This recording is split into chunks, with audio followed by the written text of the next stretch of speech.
Okay. Okay, I call this meeting to order. If we will wait just a minute, and I will wait for Jamie to give me the nod that you're hooked up, and then we will do the pledge of allegiance. We're ready? If you'll stand with me.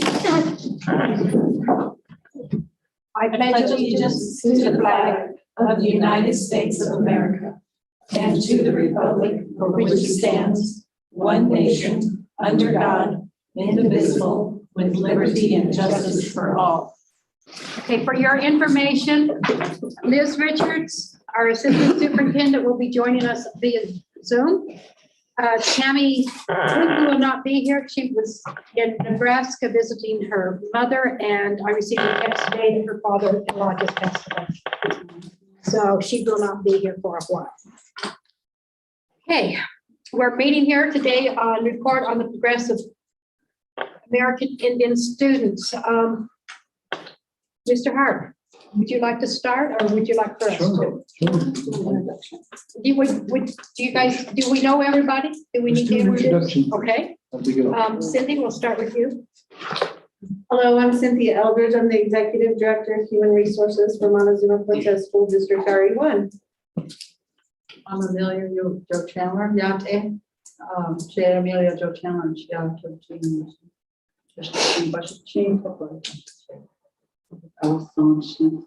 I'm the liaison and coordinator for RE1 district.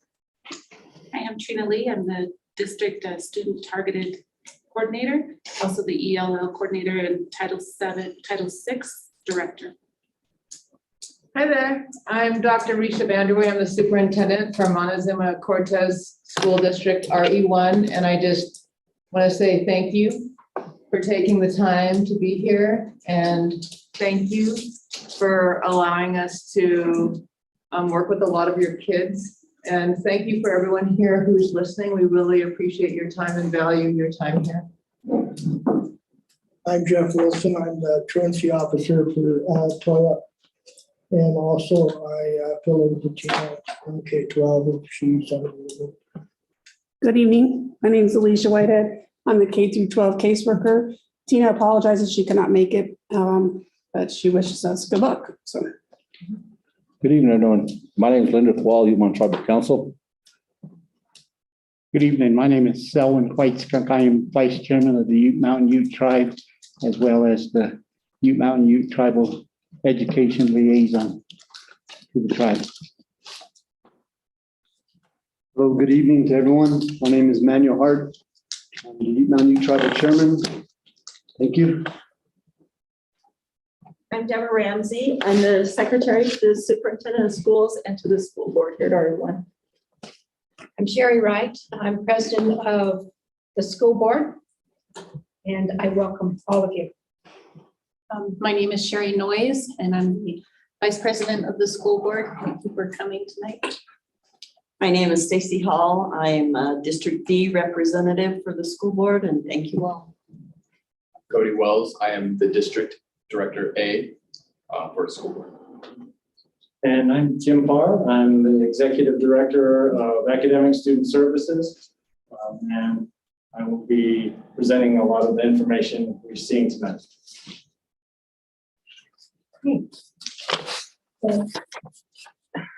We have protests going on, and they are very polite and gracious to us. So they have that right. Yes, do you mind if I do introduce the beginning of this? Is that okay? That Mr. Hart, is that okay with you? That's fine. Okay. Thank you. So first of all, I just wanted to say, as I mentioned a few minutes ago, my name is Dr. Risha Vanderway, and it is our pleasure to have this presentation on the IPP, which is Indian Policies and Procedures that we provide here at Montezuma-Cortez School District RE1. We serve a little bit over 700 Native American kids. Some are Ute, some are Navajo, and we represent a lot of other tribes. And so this is a very important part of not only our educational system, but our extracurricular opportunities that we provide to our Native American community. I hope that some of you were here earlier and able to see the slideshow that we had, because it was completely, in my opinion, adorable. Because it shows our kids here, it shows what they do, it shows them engaging in our schools. And we really work hard, and we strive to communicate with the tribes. We try to provide the best educational experience that we can, and we work really hard to serve you all. So I want to say thank you. We do have a bulky presentation for you as we move along. Please let us know if you have any questions, because we're going to go slide through. We're going to go slide by slide. So if you have any questions as we progress, please just ask them. If not, jot them down and save them for the end. But you know, I don't know if anyone wants to speak before we start the presentation. So we can't take comments from the crowd, I'm sorry. Is there anyone who wants to say something before we start? I just have a letter from the education department to hand out. Is that okay? Yeah, please. Do you want me to hear? Do you want me to hand it out? Because I'm up. Thank you. Yeah. Do these? all have them? I think, I don't know if Manuel printed his off. Might want to get a new one. I'll just start down this way. Yeah, this is the one you sent out earlier.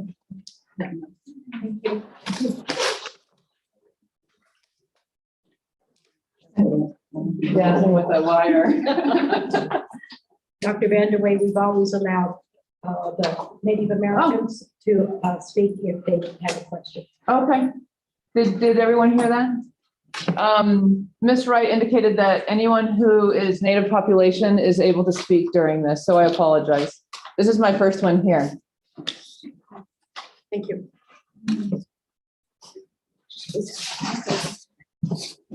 We're all good. Okay. Is it you first? Are you ready? Yeah. All right, thank you, everyone. One thing I would like to acknowledge as well, all of our principals from all of our schools are here as well. So Katie Nelson from Kemper, back there. Angie Sock is not able to be with us. Whitney Rapp from Manaw. Robert Lehman from Mesa. Drew Pearson from middle school. And Eric Chandler from the high school is here as well. So appreciate them coming out. So as Dr. Vanderway stated, this is a pretty bulky report, so we want to give it its due diligence. And if you do have questions, please just let me know, and we'll stop at that point in the presentation and try and provide the information that you need. Everyone should probably have this packet as well. It's the same presentation as we're going to see up here. So a couple things to note. When you look around the room, you might notice that there's some maybe unfamiliar faces. Our administrative team has pretty much changed from those that have been here for a number of years. So we have a new superintendent, new director of human resources. Liz Richards, our assistant superintendent, is new to us as well. I have been with the district for 21 years, but this is my first year in this particular role.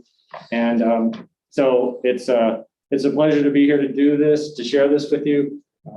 And we're excited about going forward. So the first page is the context of this year's report.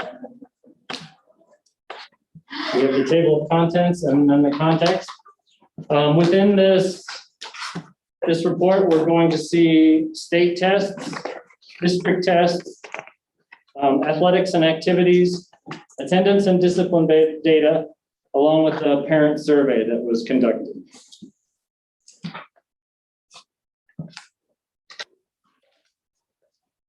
So, sharing some of the duties with me this evening on this presentation will be Ms. Trina Lee and Ms. Amelia Jo Chandler as well. So, as we get started, so our district demographics, look like this.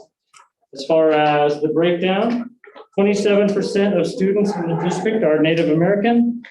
Data is broken down by tribe when available. Now, throughout this presentation, further breakdown is not always possible from some of the data that we receive, because some of the data that we get comes from state levels, and at the state level, they don't always break it down specifically by tribes. But so just keep in mind that some things that you see may not be specific to our Navajo tribe or Ute Mountain Ute tribe.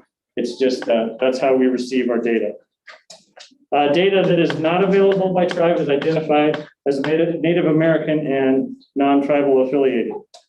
The category of non-tribal affiliated includes Hispanic, white, and all other ethnic bases. So as you can see with our pie chart here, our Native American population is 27%, so it represents this much of the students that we see in our district on a day-to-day basis. Let's start looking at some academic data.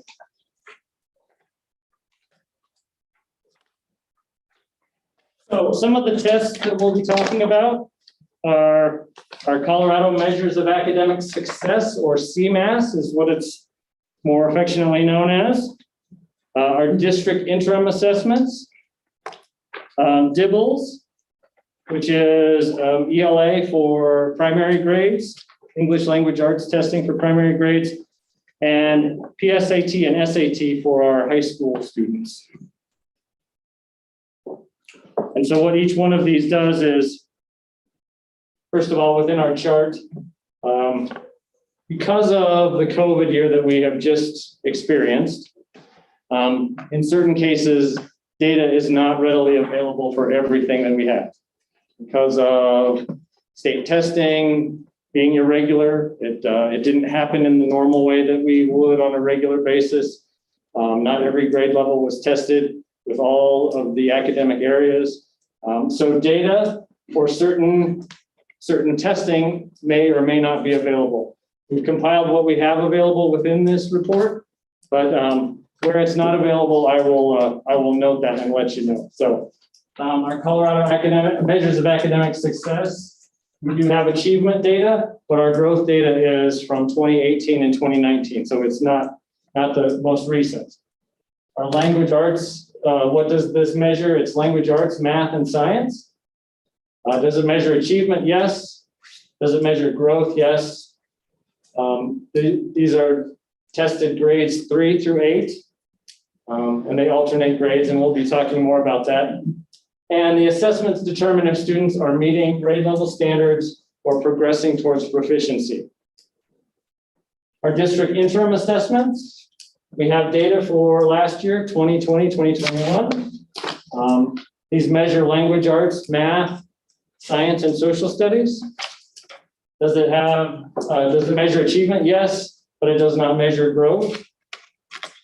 These assessments are for K-12, and it's utilized to group students and plan instruction and monitor student progress towards Colorado academic standards.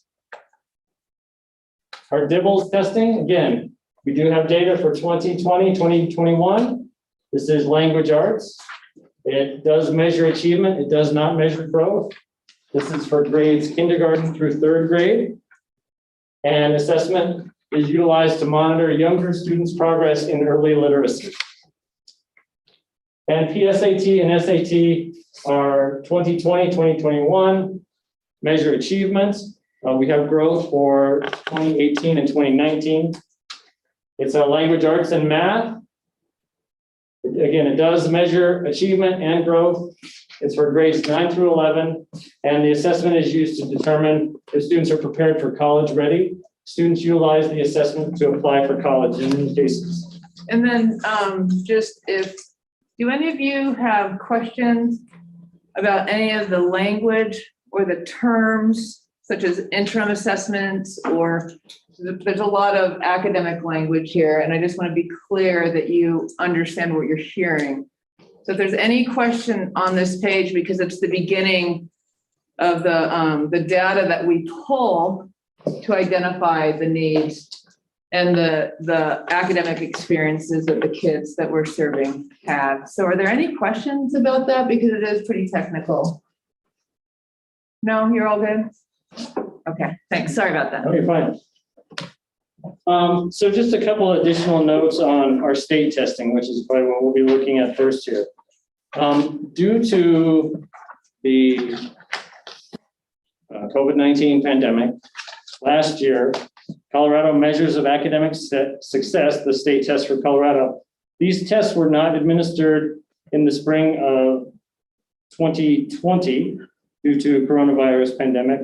The state reduced the amount of testing requirements. Districts were required to test alternate grades as follows. Reading and writing were only tested at 3rd, 5th, and 7th grade. And mathematics was tested at 4th, 6th, and 8th grade. In a normal year, everybody would be taking all of those tests. But last year, due to some of the complications with the pandemic, the state chose to reduce the testing for a variety of reasons. So, excuse me.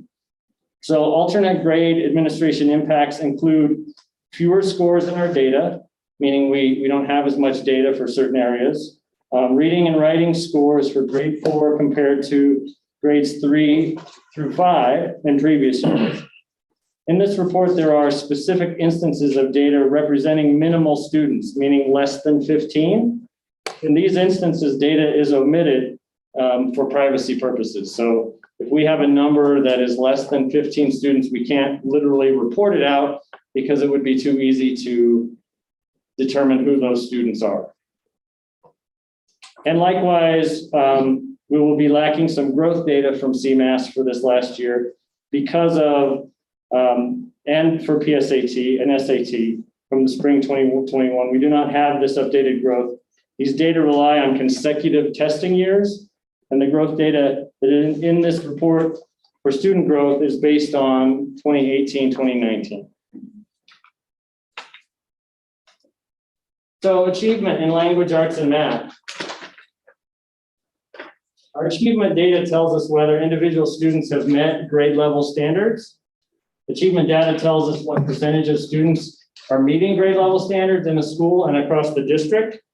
What our achievement data is presented, what achievement data is presented in this report is data showing what percentage of students are meeting and not meeting grade level standards in elementary school and in grades 6 through 8 in language arts and math based on state CMAS PSAT and PSAT for grades 9 and 10.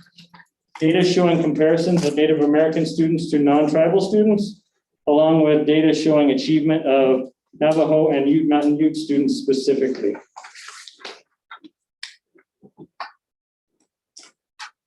Right. Can I?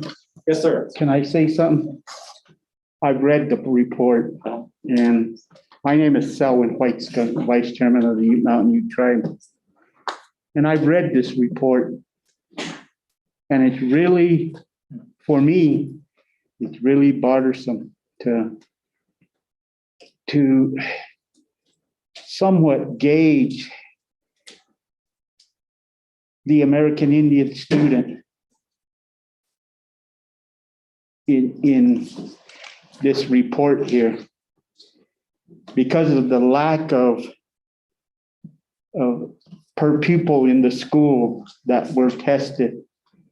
It has to be inconclusive. And I say that because the report in itself is very minimal for our people, the Ute Mountain Ute students.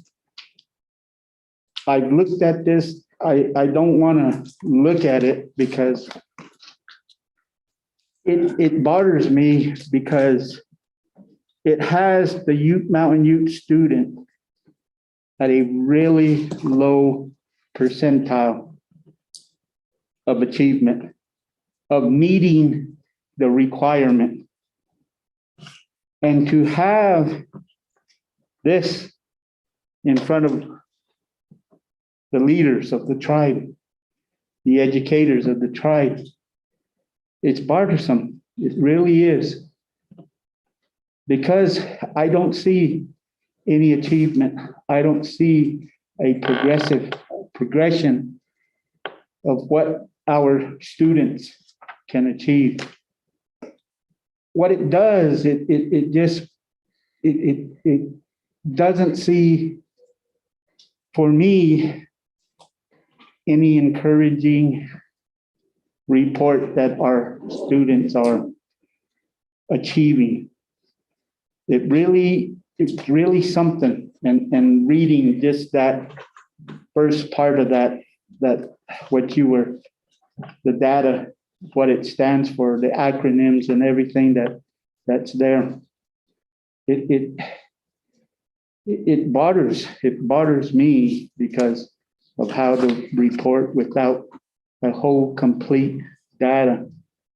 You know, I sit here. We have a position letter. The Ute Mountain Ute Tribal Council has a position letter that after this session's over, I would like to read that. I would like to read that. I would also like to read the responsibility of this school district that you have to follow. It's under Title 34, Section 222-94. And in it, it's what are the responsibility of the local education agencies, the LEE, with regard to the Indian policy and procedure. It lays out what the school district has to follow. It lays out how the tribe should be engaged. The parent should be engaged in providing an adequate learning system for our American Indian students, particularly in this case, the Ute Mountain Ute children that come from our reservation. There are members of the audience that are parents that may have concerns. But for myself here as an elected official, it disappoints me. It really disappoints me with how it's being reported with an incomplete data. If you read this, if you look at it, it really bothers me. It bothers me in the sense that the numbers, the graphs in this document that you go through, all of those from K through 12, from our high school students, how we prepare them for further future educational opportunities, as well as from the middle school to high school to freshmen, from our youngsters from K through 5th, the report that is there. And in my sense, in my way that I see it and how I read it, I hate to say this, but it's very discriminatory. I don't agree with it. And having this time for the tribe, for the Ute Mountain Ute tribe, I have to say that. I have to be honest with what this is presented to us. We have a difficult time of justifying it in the legislation, a congressional legislation. The responsibility of this district, our E1 district, to provide a worthwhile education to our students, our tribal members, is very hard to understand. I say that because that's what it shows me. That's what's presented in front of me. When I read the legislation and what the RE1 district is doing for our students, for our parents, it hasn't met the IPP legislation. I have to say it. And how do you change it? Is what the legislation is written. It's a congressional law, the federal law. And at this time, it's bothersome. It's not something that I approve of, but I'm gonna let you continue. Okay. I would. Mr. Whitescomb, I agree with you 100%. When I read these numbers, I was devastated. And I know that you told me at one of the council meetings that we had that you've been national IPPs. Is that correct? Yeah. And I guess at this point, I'm only board president for another month or so, but I would like to have advice on how to improve. And if it means that I need to go to Toyoak to work with you personally, I will be more than happy to. But I agree that we have got to do something, that we've got to change it. I have sat here for many years going through this, and it hasn't changed. And when I talked to Tina, she agreed with me, but I don't know how to change it. And so I'm asking you for advice. And if it's okay, If you would allow me to come and visit with you, I would very much appreciate it. I would be more than honored to share.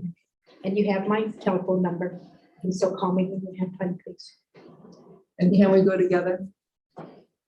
That's right, Absolutely. Yes. Yeah, I'm shocking as well, because being a parent is pretty hard at times because you live in two worlds. I'm not trying to find an excuse, but education is key of everything in life.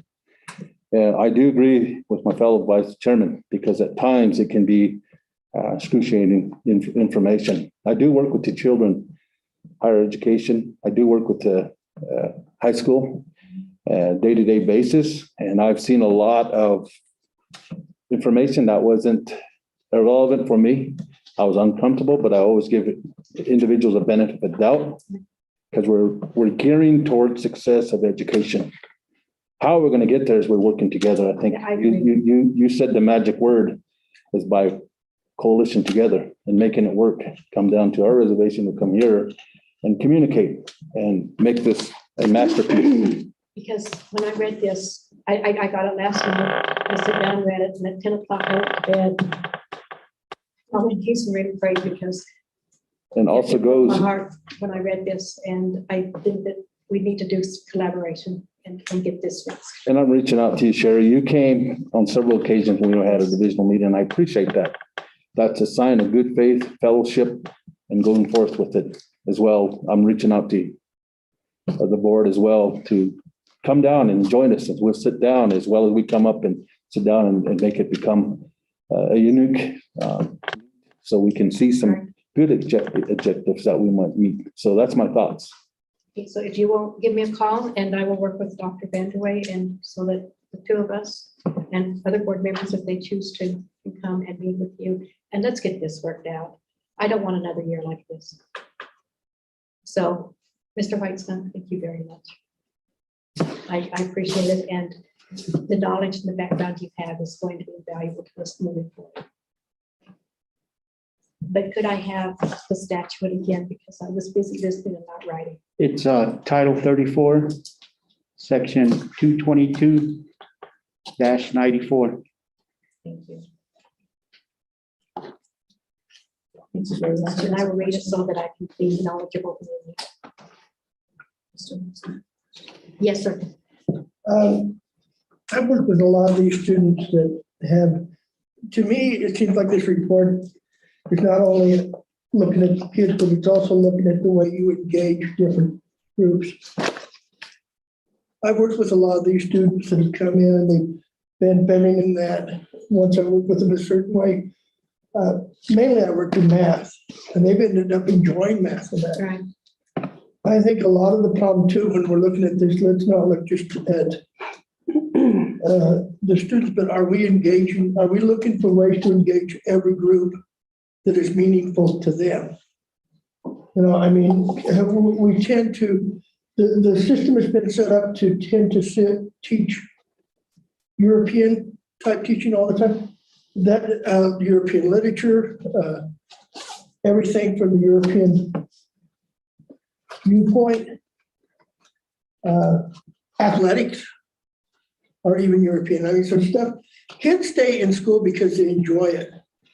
But if you're not offering them something that keys to their culture also, the way of athletics and the way of art, if you're not looking at their age and the difference in the way of thinking, I found like working with the students with math, getting them to think of it as, if you don't get that problem, it's like playing games. You don't beat the big boss the first time, every time you try different things. So I think, to me, I think it's the way you're engaging. And I think when we look at this report, we should also look at it through the lens of, are we failing to engage every group in a way that would interest them and make them want to stay in school? Because we've got quite a few of our students who wander away from the school. Why? Why is there something that makes them want to stay here? And then we've also got to look into other things that affect the students' learning ability. You know, we talked about adverse childhood experiences and how that affects and different things like that. So, I mean, I don't know how much training there's been on adverse childhood experiences and how to deal with people like that. My background was in a state institution in Montana for 27 years, working with people that had learning disabilities. A lot of it came from the way they were raised, as far as what they had to deal with as they were growing up. So I think that's one thing too, that when we're looking at this report, is this a report on the students, or is it also a report on and a reflection on the school needs to look at how they're keying their educational experience towards these students?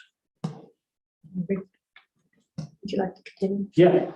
So to your points, I cannot argue with what you're saying. I do think that when we look at presentations such as this, it's a look in the mirror as much as it is a look at our students. So I think your point is well taken. And I would say that we are obligated to share this with you in this manner. So, you know, I certainly am not trying to offend, but it's the data that we have that I have to present to you. So, so we'll continue with that. I will also say, though, that there is another kind of component of this that isn't well represented in this data either, is that last year, nearly a third of our students were online. Because they chose to participate in online learning versus being in person. And by and large, in most of these slides, those students aren't represented because they didn't participate in the testing that we had. They didn't participate in state testing or interim tests. So we are merely presenting you with the data that we have at hand. So again, not to offend, it's just that we are obligated to share this with you at this time. So we'll go ahead and start with elementary grades 3 and 5. And this is achievement in standards in language arts from the Colorado Measures of Academic Success tests. And how do we read this data? These charts show the percentage of students who are meeting grade level standards in the green and who are not. I'm sorry, we changed the colors up on this a little bit to represent each year. So it looks a little different than that. But these tests apply only to grades 3 and 5. So what does this data mean? Native American students are less likely to meet grade level standards than non-tribal affiliated students, and Native American students are twice as likely to score as did not meet as their non-tribal students.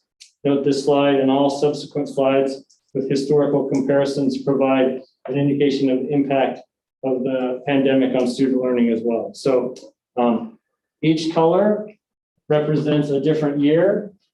So starting on our left side, this would be 2016, 2017. The next one is 2017, 2018. Then we have 2018, 2019. We skip a year, and then it's 2020 and 2021. So we have, for all of our Native American students, our Navajo students, our Ute Mountain Ute students, and our non-tribal affiliated students.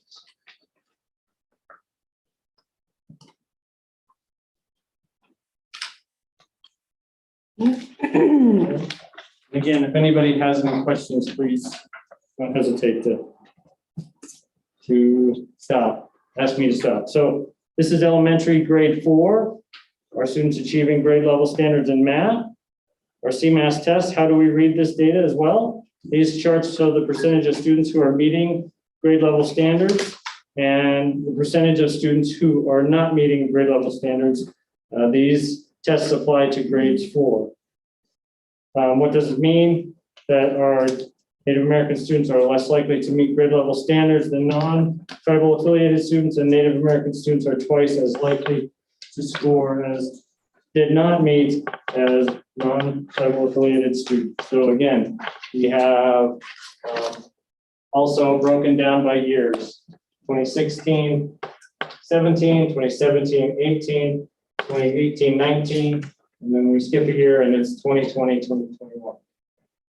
I have a comment. Yes, ma'am. This is from the letter, but so for the past, I don't know, Sherry, 3-4 years, we've asked the school district for Tina to be involved in looking at different curriculums. This is not working. This math program you all use, I was told 2 years ago it's native friendly. How do you know it's native friendly? Everybody that chose it was Anglo. So it's not, if you look at the score, it's 3%. I mean, this is horrid. I've spoken to teachers at different schools. So what do you guys think about, and I showed them a picture of what math they're doing, New York math. And they're like, what's this? No wonder our kids aren't learning math.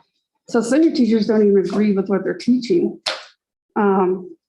Which if they don't like math in elementary, they're not going to like it in middle school or high school. And we're seeing that now. But when I set Jeff up with my kiddos one-on-one, they're getting 96% in geometry. He has a way and a style with him that works for them. So we've asked 3 or 4 years now, and I feel like we've been blowing off on that. Last year, we found out on the RE1 website that you guys chose this math program again. And Tina's like, did I miss the invite? I said, I don't know. So it's horrible. You might have missed it too. This math program, I've seen it. I helped a first grader, Tina and I did. She got every answer wrong when we helped her. Teacher said, please don't ever help this child again. I said, well, I don't understand it. How are my parents going to understand it? It doesn't make sense to me. So I'm writing this stuff down and then when I meet. So I don't know why we continue to use a program. We look at the numbers. Maybe they're going up for everybody else, but they're not for you, not me. They're not going for everybody else. And that's one of the reasons why we started a new school, because of the curriculum. It's not going up for anybody. Yeah, Well, it shows for all natives. Navajo's gone up, which is great. So yeah, it is going up for some of the other ones, but it's not for us. Yeah, it did go up for them. Did not go up for us though. We've dropped down. Well, but this is about you, Mountain Ute tribe, not to be disrespectful, but I No, am. I know, but I'm what saying astonished is by that this. the math program might not be working. Yeah, I agree it's with not. you. And we continue to use it. Well, one thing I found is, I think in some cases we get trapped in, use this method. When I went to school, I hated math because you had to come up with your answer a certain way. Yes. They'd come up with the right answer and they'd say, but you didn't do it the right way. It's wrong. When I teach the students math, I explain to them there's no more than one way to do math. Everybody thinks different. Everybody solves it. I mean, math is about more than numbers. Math is about discovering the wonders of the universe. Math is about knowledge. And there's different ways to, I mean, I show them how the Aztecs do it. I show them how the Egyptians, I mean, they built pyramids and they didn't even multiply. So I try to give them as many different tools as they can, because this might not work for, and I understand with the size of the classes, it is so hard to give the attention that, and that's one of the problems too. Classes are getting so big for the teachers. It's hard to give the attention that the students need. You know, I'm at an advantage. I can sit there and say, well, is this working for you? And if it's not that you're doing it wrong. It's that I explained it to you wrong. So let's try it from this way. Let's try it from that way. You know, and I think that's one of the things that has hurt math a lot is all these, we're going to do this program or we're going to do this program. It should be, give them a whole bunch of tools to work with. Let them choose the tool that makes them feel comfortable. And let them understand why it can be fun. You know, I get them to think of it as games and puzzles, and they enjoy it. I think, Yes, sir. I think in this legislation, under this title, under 2222-94, subtitle 2, is to provide an opportunity for tribes and parents of Indian children to provide their view on the LEA's educational programs and activities, including recommendation on the need of their children and on how the LEA may help those children realize the benefits of the LEA's education programs and activity. As part of this requirement, the LEA will notify tribes and the parents of Indian children of the opportunity to submit comments and recommendation considering the tribe's preference for method of communication and modify the method of and time for soliciting Indian views, if necessary, to ensure the maximum participation of the tribe and the parents of Indian children. And when we look at that, we as a tribe, we follow these guidelines, and we really would like the school district, any school district that serves our American Indian students, these opportunities, parents, inclusion. If we're going to raise the numbers, it has to be done. And I'm going to say again, if it wasn't for our American Indian students going to this school district, it wouldn't have the funds that it has in this community, in this district, because of the per pupil that the federal funding system that is provided to these young individuals to give them an education, to provide an education. It's critical to understand that we just can't pass them through the system. We have to work with them. We have to work with the parents.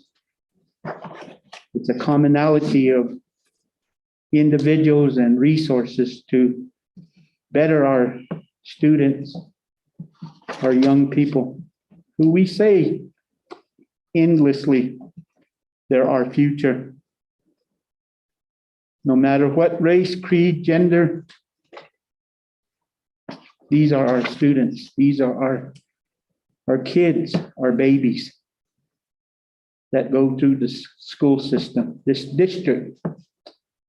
We have to give them an opportunity, and we have to have an inclusion, particularly with our American Indian students. I only see that.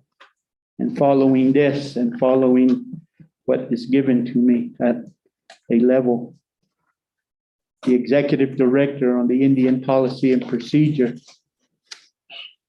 is an Indian from Wisconsin. And I'm in communication with him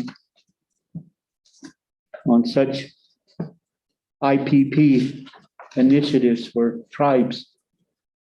As Councilman Wall had gone to the Native Education Indian Association Conference. It stipulates those requirements as well. But I just see that the level of inclusion at our level, how programs and academics are being drawn up, that they meet the tribal needs. It's a hard thing because we want to treat everyone the same, equal. But being American Indian is a unique position that we're in. And I always include our people, be proud of who they are and what they stand for. Get an education, become successful, whatever you want to do, but we have to teach them the basics, and we have to include them as to what their capabilities. It's a shared responsibility from the tribe to the RE1 district, to the teachers. We're all in it together, as well as parents. I have grandkids that are going to this school, not this school, but at a level of elementary. So I just only say that. Thank you. Okay, thank you. So the next set of information we'll be looking at is Dibs results. These are for our K3 students, and Ms. Trinley is going to share that information. I just want to say thank you for speaking. We are all in this together and we do value every child. Thank you very much. Dibs is a test that we give to our. Excuse me, can we pull your mask? I can just barely hear you. And so I know, Ms. Richards. Just thank you for speaking. We value all of our children and thank you. Dibs test results. Dibs is a test that we give to our youngest students, the percentage of data, percentage of kindergarten through third grade students. This graph shows who are at or above grade level in reading. And so this is in the last 3 school years of 18-19, 19-20, and 20-21. The results show the performance on the spring test, but due to the school closures in COVID, the winter results are shown for the 19-20 school year. So again, it's broken down going from your left, all Native American students, our Navajo students, and then our Ute Mountain Ute students, and then all other students who are non-tribal affiliated. Just to note, this last column in the dark green was when we had a lot of remote learning going on. And so that's why you see it went down a little bit.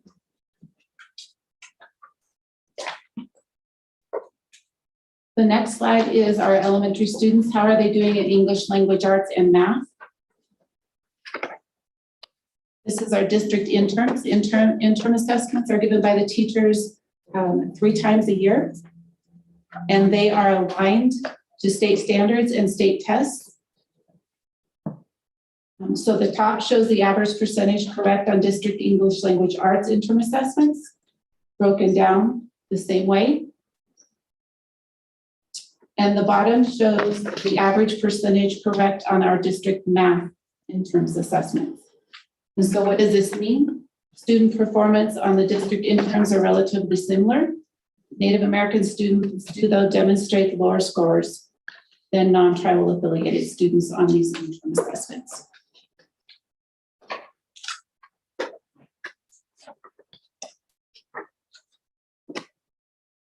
Okay, moving on back to CMAS testing. This is for middle school students at grade 7. And these charts show the percentage of students who are meeting grade level standards and the percentage of students who are not meeting grade level standards. These tests apply only to grade 7. So what does this mean? Again, that our Native American students are less likely to meet grade level standards than non-tribal affiliated students.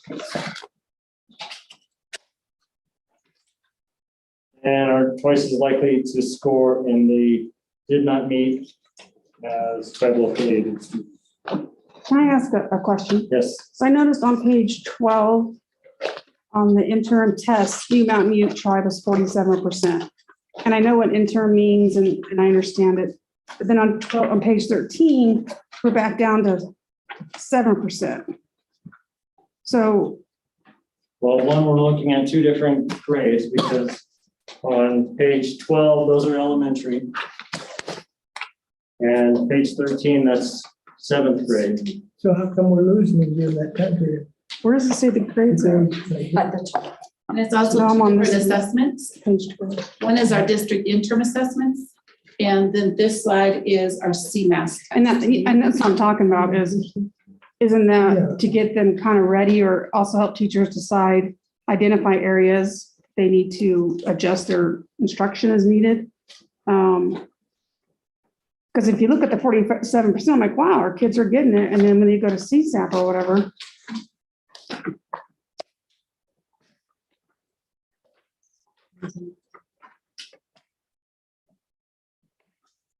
So I think the difference to a degree, and we can talk about this further, but on this slide here, you see the 47%. This is the average percent correct in math or in English language arts. Whereas when we look at the CMAS, that's the percent that meets or exceeds standards. So this represents correct answers, but this represents the percentage of students that meet or exceed standards. So it's not an exact one-to-one comparison. I'm not suggesting that makes it right. I'm just saying that between the 2 different tests, this is how we look at these numbers as they're presented to us. So Mr. Park, is that telling us that our interim tests are not aligned correctly with our CMAS tests? Thank you. well, I suppose we could draw that conclusion because we're not seeing. Don't see that. We're not we seeing the could not numbers draw that moving in the conclusion. same direction. Yeah. I would say that, we have done historically, now this is mostly pre-COVID, but we had done some work on aligning and making sure, or at least seeing that the data was starting to match, and we were seeing that movement. But we have run into these hiccups as of the last couple of years, so. Yes, sir. I guess my question would be, because I know that my language skills and reading skills improved when I was offered stuff to read that actually interested me. I would be kind of curious to see what kind of, what reading is being given to these children. Is it something that would even interest them because of their culture? You see what I'm saying? Or offending them. Correlation, yeah, well, maybe not necessarily offending them, but I mean, if you're giving me something to read that I don't, excuse my French, give a damn about, I'm not gonna read it. You give me something that gets me excited, gets me thinking that I can relate to, I'm going to read more. And, there's talk about equality, but we're not all the same. I mean, we need to all be treated equally with respect to them, but we also need to realize that each group of people have different things that, even among Native American tribes, beliefs and interests are different. So we need to, are we identifying what would get the student interested and excited about reading? Are we offering Native American stories? Or I don't know what is in the library, but are we making that part of the curriculum? In other words, is it all just Dick and Jane? Or are we offering other stuff too? Does that make sense? I know that some of the resources that we've had, over the last 3 or 4 years, we have purchased many different Native American different literature to go into the libraries, and so we And- are working on that. Who recommended those? Was it people from the tribe or was it some Um, professor? We got recommendations from quite a few different things. We've done some surveys as well to get recommendations. So we do need to do a better job.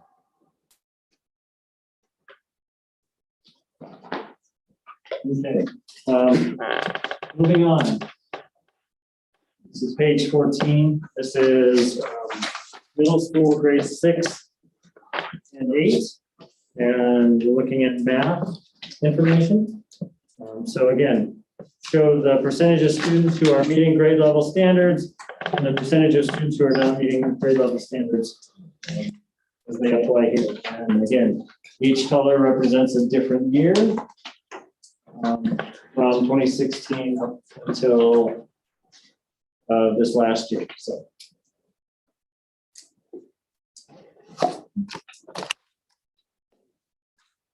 We're back to looking at interim assessments for middle school and how are students doing in English, language arts, and math. So again, this top one is the average percent correct. It's like on a test, it's worth 100%. The average percent correct on district English language arts is interim assessments is in the top for the 2020-21 school year. And in the bottom, the average percentage correct on the district intern math assessments for this past school year. How to reread this? This chart shows that average. And district interim assessments, we do work hard to align those to state standards and state tests.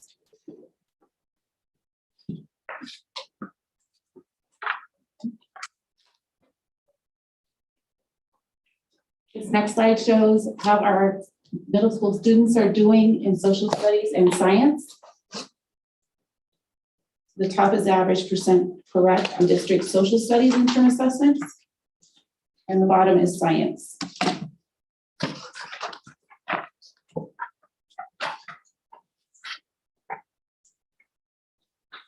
And again, I want to say more to Councilman's point. We didn't have all of our kids in the seats last year. We had a third of our Native American students online, so they didn't necessarily participate in some of these tests. So the data is incomplete from that regard. But we don't have data for them. We're presenting what we do have, but not all of our students were there because of the different options for learning last year. So as we go on, we'll look at growth data in language arts and math. So what does growth data tell us? The growth data tells us how quickly our students are growing compared to other students across the state. The growth data is presented in this report. Data showing how quickly students are growing in elementary school and grades 6 through 8 language arts and math compared to other students in the state. Data showing comparisons of Native American students to non-tribal affiliated students, and data showing achievement of Navajo and Ute Mountain Ute students specifically. This data is all from 2019 because growth is not available to us this year because we did not have everyone tested last year.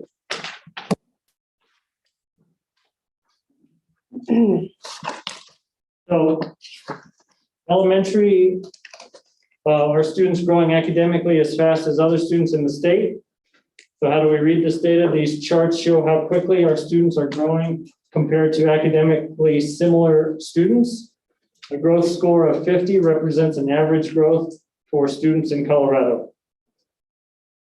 What does this data mean? Native American students are growing similarly to other students in the state in language arts and somewhat slower in math. So where our last chart had different color for each year.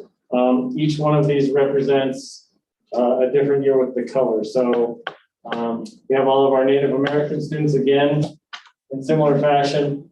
Our Navajo students, our Ute Mountain Ute students, and then I can't quite see the non-Native American, but that's for language arts. And the bottom is for elementary math, and the median growth is 12th percentile with a goal of 50.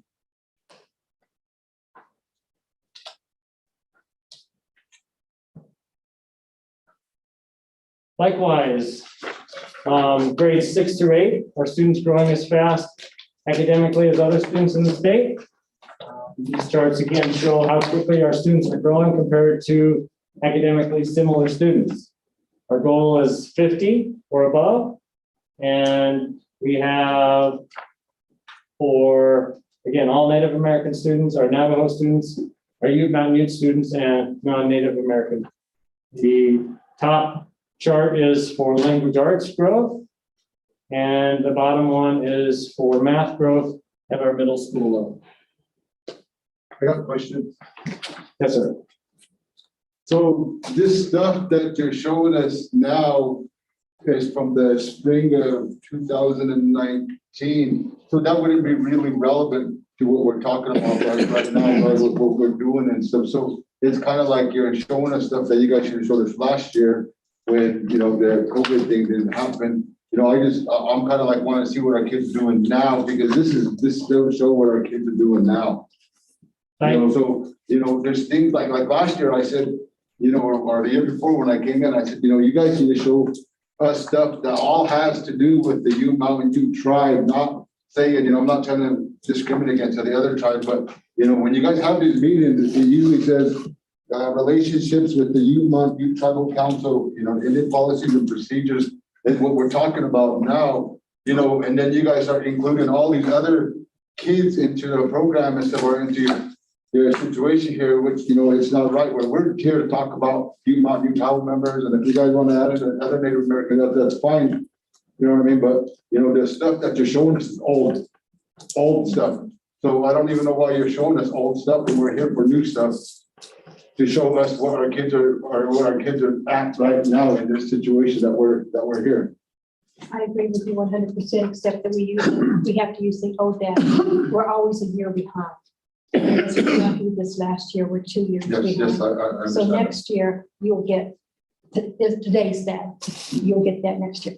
But this is called Indian policy procedure Yes, yes. and not you. Yes, but it does So say we that have when you covered guys the stuff, it Navajo- does say that on there. When you guys, you know, when you guys have your meetings, you guys, it does say it on there, with the relationship with the Ute Mountain Ute tribe. Yes. Right, see, that's what I'm talking about. So, you know, you're saying, I understand you're including all the other tribes and stuff like that, but we're here to, you know, it's mostly about Ute Mountain Ute tribes. It is We're mostly, working with but their if- kids. we may have have Navajo parents in here. I don't know. I haven't perused the room, but we have to address their needs. Yes, I also. understand that. Okay. But next year you won't have, and we will always be a year behind. Okay? I'm sorry. And unfortunately, this year we're 2 years behind. Well, and one other thing that I would say to that, and we haven't got to this yet because it's later in our presentation, but something that we are working on to be better at is just communication in general. Yes. This year, for the first time, we have a liaison for our Native American tribes, and that's Miss Amelia Jo Chandler. And she is here to help us be better connected, because we know and recognize that historically, that's probably something that we haven't done very well. So that's one of her many purposes with us, and we'll talk more about that as we go. Yes, sir. Did you guys ever think about putting a youth tribal member on one of these boards or anything like that? Because we would welcome it. I would love it. because ever since I was younger, there was nobody on the board. Well, there was Tina, but Tina really sided with Cortez more than she did with Hoya, because Oh, believe me, she did not really. I heard and I had many arguments. But then, However, but then this is what I'm talking about, you know. I got a niece in middle school, and we came up, my daughters, my son, we came up all doing the same thing, telling the teachers, hey, what can you post our grades, and them not doing it until the last minute. That's This not year- just with the. This year, my daughter had a chance to be on the varsity softball team. But then because of a teacher not grading papers, we found out that she was ineligible a week after the fact that she was ineligible. So she went to a game before that she wasn't even supposed to go to if she did the test. And it seems like it's the same way all the way through elementary. Elementary is all good. It's always been that way ever since I was young. Elementary is all good. But when we hit middle school, that's when it starts spiraling out of control. I don't know, with me, honestly, I was a good student all the way up until middle school. And then when I got to middle school, they're the troublemakers. It seemed like we would walk down the hall, they're the troublemakers right there. Yeah, I know we had Kemper, Mesa, all the schools, all the natives all the Ute Mountain natives got together, and we looked pretty fierce walking down the hallway. And that's what we got labeled as a gang. And they said, there goes the gangs. And then after a while, we started getting in trouble. You know, if you're sitting there getting labeled every day, that guy is bad, that guy's bad, that guy's bad, and the teacher not really paying attention to you, but to the class. And when you're sitting there, hey, you know, I will get to it later on. It seems like that's what would have happened this time around if me and my wife didn't go up into the school and say, hey, I want to sit down with this teacher and talk to them. And then after that, it was resolved. And it seems like high school, it gets worse. It seems like they want them to be accountable for themselves, like hardcore. It's like, hey, here's some papers, you know what to do with them, go ahead and do them. And then after that, they're like, how do we do this? You know, and it's like, what's going on with the schools? You know, and then the schools, they ain't open past what, 4:30. Once the school bell rings, everybody's out. Back in the day, it used to be out there. And then, to be honest, Councilman Samwin, the tribe ain't doing their part too, because back in the day, when I was young, the education department stayed open till 6:30. We had a computer lab. We had after-school buses coming up to come get us when we had, you know, stuff up here. So to make it, you know, to tell you that it ain't all their fault, it's you guys' fault too. Starting with the education department and, you know, you not pushing to have our students, you know, get the best. For a while there, the buses would come late and our students wouldn't get breakfast because the buses came late. And now with this whole bus stop in one area, you know, it worked better whenever we had the whole route. But now you guys put it in one spot, you know, that's even worse for, you know, we're all gonna get COVID if that's what you guys think. Put them all in one spot and we get it. But yeah, you know, everybody has to be accountable here, and it's gotta start with the teachers. Gotta start with the school system. They have to stay open for parents like us that wanna get information on, hey, why is my kid failing this? Can I sit down with you guys and talk to you about how I can help my student be better? Instead of, oh yeah, here, take this note home to your mom and, you know, they'll figure it out. Because I'm fortunate to have my wife in my corner and she's really smart, so. And, you know, I was talking to her sitting back here and I'm like, hey, you know, most of the other parents, they don't got that. You know, like me, I would have struggled like what she was saying about the math. I said, oh, my niece, and I'm like, what's going on here? You know, how do you do this math? You know, she was telling me you have to do a whole bunch of boxes, and I'm like, no, you just take this, you minus this, and you get your answer down here. But instead of that, there's all these little boxes. And I'm like, what is that? You know, me and myself, you know, I just all the way out. You show your work, you're done. And that's how I grew up. To address your issues, you did do the right thing going to the teacher, but if that doesn't work, then you go to the principal. Yes. If that doesn't work, then you go to the superintendent. Yeah, we had to actually go to their principal because. And if the it super, works out. if it doesn't work with the superintendent, then you can come to the board. To address your other issue, we have About what the we call, board seat. Is that, wait, pardon, about the board seat? I'm addressing that now. Yeah, thank you. We have what we call a special district, that's District D. And that is where we encourage Ute Mountain Ute tribal members to run for the board. Right now, it's, But. excuse me, but- let me finish, because I did not interrupt you. Ms. Hall is now your representative because no one stepped up to the plate. We have had Eric White as a board member. You know him, I assume. He has several children. I don't think he has any in school anymore. No, I think he graduated last year. Then who was the one that Stacy replaced? Regina Lopez was on the board for a while. So we try to get you here for representation, but it doesn't always happen. Okay, now you may finish. Yeah, so where was this posted at? You know, we don't get the postings down there. You know, and it seems like who all gets to vote for them? People up here and people down there, or just people District down there? D, it's mostly you. Oh, wow. It's mostly you. See, I There's a never few knew that. people in that, there's a few in down south of town that can vote. But I can't vote and I live on Road D. I'm in district. But why can't we have our own member? in You there? can if they run. I know, but if these guys are voting and they're not part of our community, then how does that?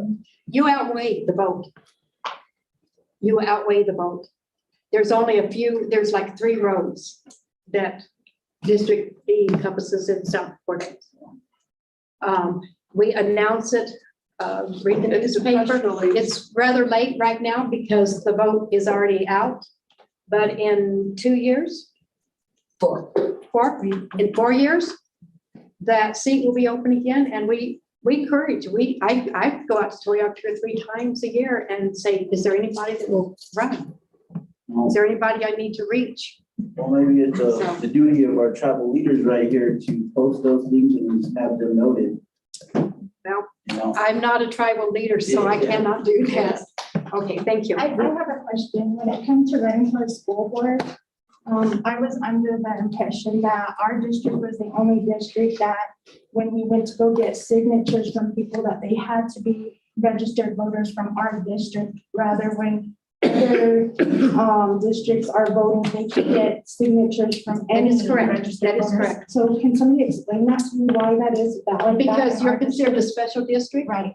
And we're trying to encourage, and it's a federal law, we're trying to get tribal members to be on the board for representation. I can get anybody in the community except your district to sign my petition. But you can only get somebody, and they have to be registered tribe, they not registered with the tribe, but registered in the county. A registered voter. A registered voter, yeah, to sign your petition. And that's because we're labeled as a special. Because we're trying to get Ute Mountain tribal members to run. And how come you not get tried to have their own districts? You do, that's it. Not within Montezuma County residents, but Tribe. Ute Mountain Ute tribal residents. Population, that also is a federal law. We have to have, I think, equal population. Okay, Well, Yes, and sir. To add- I run in that, I have that district. That law came from a lawsuit 1976. from the Ute Mountain Ute tribe. Yes.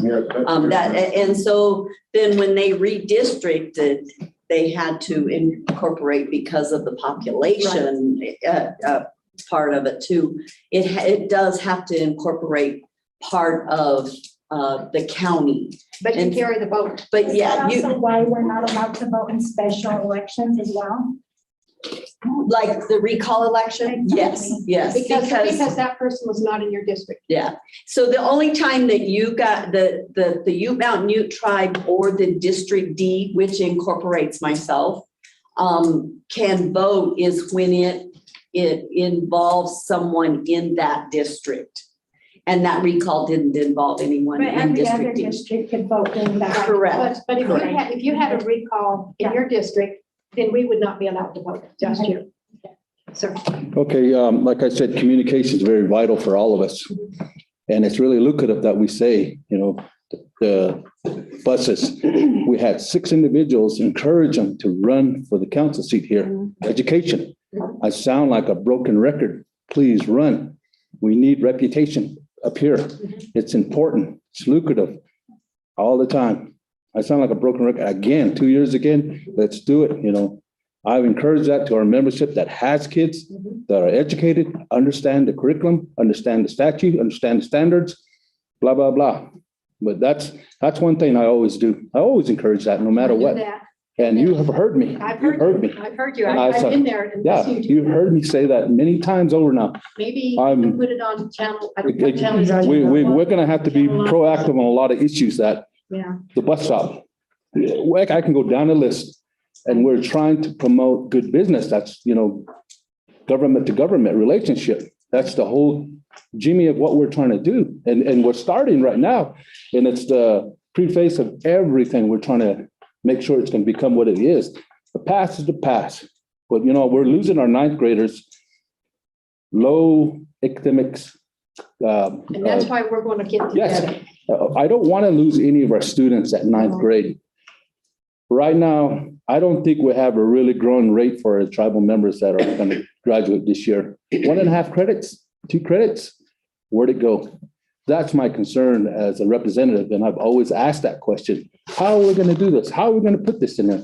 And my vice chairman alluded to, we got to communicate. We got to understand. We got to put it on that board there. We got to make understand people that understand it's there.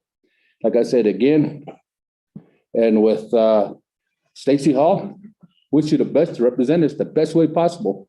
It's all I can ask for until we have that reputation, representative in Toyac. It's there. It's vital. We need it.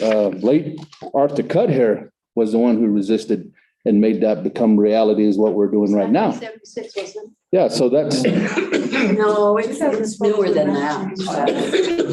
Mid 1900s, between 95 and 90. Yeah, I want to say like 96 is when it was. I know I was teaching at the time, and I knew the lawyer that fought for your case. So, So I'd like to make a comment. yes, sir. What I think the request is today is it's good that we had that 1996 lawsuit to get representation for District D. But what we do and what we're requesting as Youth Mountain, the position paper is we want a representative from the Youth Mountain Youth Tribe strictly, not in the district in a sense, because Stacy's, I don't know if you've ever gone down to the tribe and asked them, what are your needs? I have not, I got appointed a year ago, so, yeah, and then COVID hit, and so all of those. Same issue we run So, into, yeah. People that are running for legislative, whether it's state or national, or even tribal or county. If you're gonna represent us, you have to be knowledgeable about what you're advocating for. Right. As Councilman Law alluded to earlier about our bus routes, as the parent, we also mentioned the bus route. It's a COVID issue, but what we had earlier was going through the different streets to get the students picked up. So we need a representative that comes from the Ute Mountain Ute Reservation. I know it's federal laws, but it's something we want to change. Right. That the person filling this board seat has to come from Ute Mountain because they know what the needs are of the community. We're running into the same issue over in Utah for the White Mesa. In San Juan County School District, we have no offense, but we have a Navajo tribal member advocating for White Mesa. Navajo and Utes are 2 different tribes, 2 different sovereign nations, 2 different traditions, 2 different languages, and sometimes they don't agree.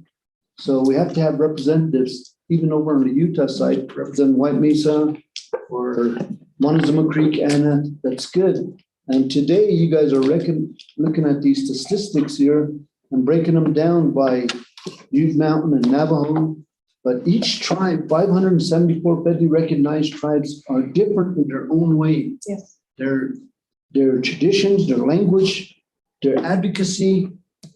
There's 3 Ute tribes. There's the Uinta Array up in Northern Ute. There's a Southern Ute Indian tribe and Ute Mountain Ute tribe. We're all Utes, but we're all different too in our own way as a government. So what Southern Ute has, maybe we have something different. So as our government's run that way, so as we have representatives on the school board, we too want our own coming from the Ute Mountain Ute tribe. So if we can find a way, and with your support as a school board, whoever's sitting in here is president or vice president, then support us to get one. So we don't have to compete with somebody that's off the reservation. And it's like Senator Quorum. He's our representative on the state senate side, but he hasn't never met with us as a tribe. He's never met with us. So how is he going to advocate for us through legislation if he's never met with us? So that's what we need. And asked me about you. He Does that help you? wrote me one letter. He wrote me one letter and that's it. I get telephone calls from And him. when he's running for election, he comes down, hey, come vote for me.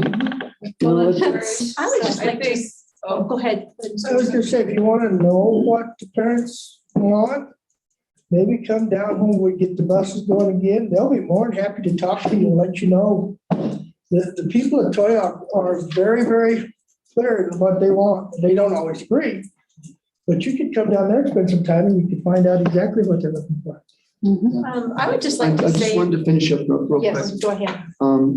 We did have a liaison that was really a strong advocate for the Ute Mountain Ute tribe and the students, Mr. Armenta, Tom Armenta. Right. Back He then, was very he good. was out there talking to the students, get back to school. Yeah. But we also had this one from the Ute Mountain Ute tribe, Leroy Hatch.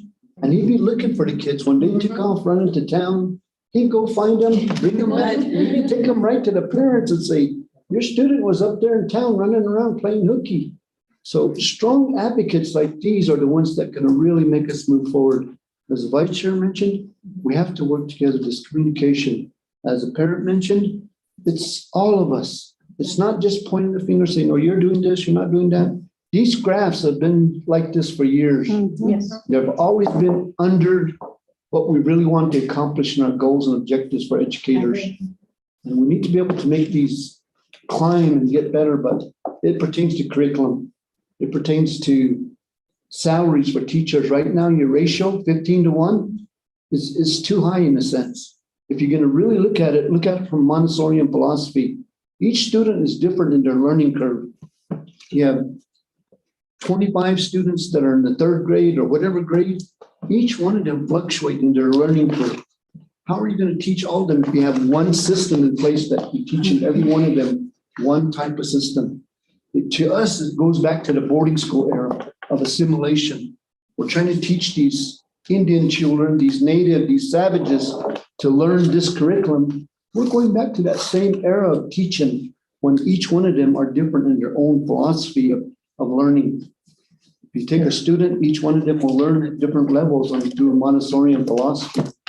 So I just put that out for discussion or whatever you guys. I think that we'll hold this till we can all meet together and we can delve into it deeply, if that's okay with you. Okay. If you would like to continue, otherwise we're not going to get through tonight. Okay. All right, so our next set of slides looks at high school academic data. Tells us how many students are participating in AP classes. Tells us if students are ready for college. The data tells us how many students are dropping out and how many are graduating. The data tells us how Native American students compare to non-tribal affiliated students and includes data for Navajo and Ute Mountain Ute students specifically. What high school academic data is presented in this report is data on participation in AP classes, PSAT and SAT data, dropout rate, and graduation rates. Our first slide looks at what percentage of students in AP classes are Native American. Our our graph on the left side, this is total number of 11th grade students. With 26% of the 11th and 12th grade students being Native American. And then on the right side, that graph represents of the whole, of all Native American students, 18% of them have participated in 11th and 12th grade AP classes.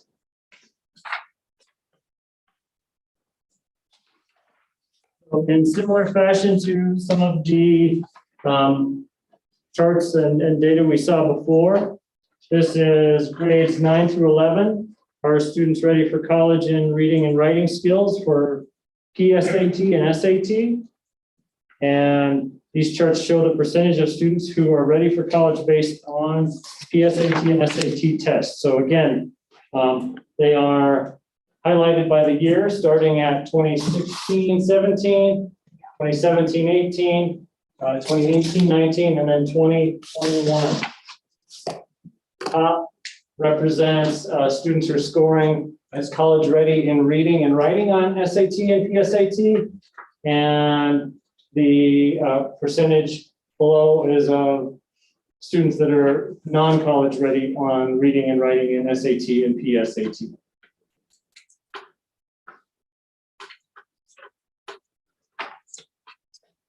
Our next slide looks at grades 9 through 11, students ready for college in math skills on PSAT and SAT. Again, same breakdown. On our left side is year 2016-17. Next is 2017-18, 2018-19, and then 20 and 21. So the top represents students who are college ready in math on SAT and PSAT, and the bottom represents students that are not college ready on math in SAT and PSAT.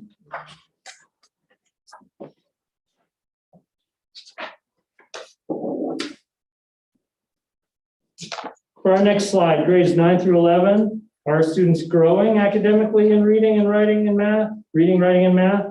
And so these charts show how quickly our students are growing compared to academically similar students. A growth score of 50 represents the average growth for students in the nation. So this is one that is not broken down by different tribal affiliation. So we have our dark green is our Native American students, and our light green is all students. So on the left, we have reading and writing. So students that are growing. And on the right, we have math growth. Again, with our goal of 50 or the median.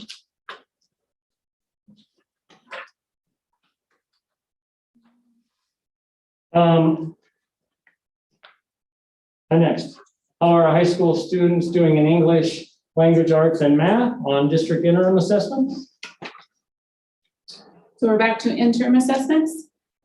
So these charts show the average percent right among students who took the district interim assessments.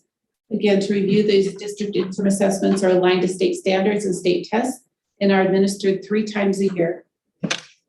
So the top is our English language arts interim assessments scores for high school.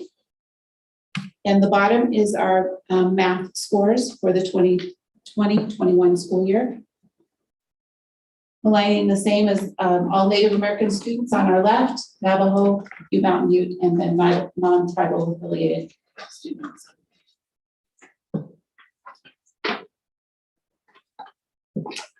Then we have our same interim assessments given at the high school level in social studies and science.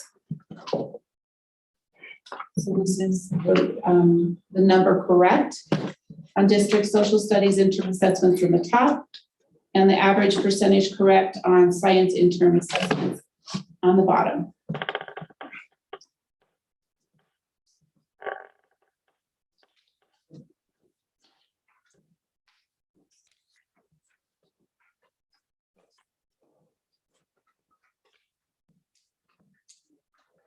Hello, everybody. Interesting conversation so far. First time doing this, looking at charts and and graphs. So we're talking about 7th and 12th grade dropout rates. How do we read this data? This chart shows the dropout rate comparing Native American students with all students. Dropout rate is calculated each year based on the number of students who drop out that year. What does this data mean? Dropout rate continues to go down for Native American students, though it shows that Native American students are slightly more likely to drop out than the whole student population. So it looks like it's on a downward, but less, 33%. All students, and then 44.1% are Native American. And 7th through 8th grade, I don't know what year, 2021, 2019, 20, and so on. So it started in 2016 and then going downward.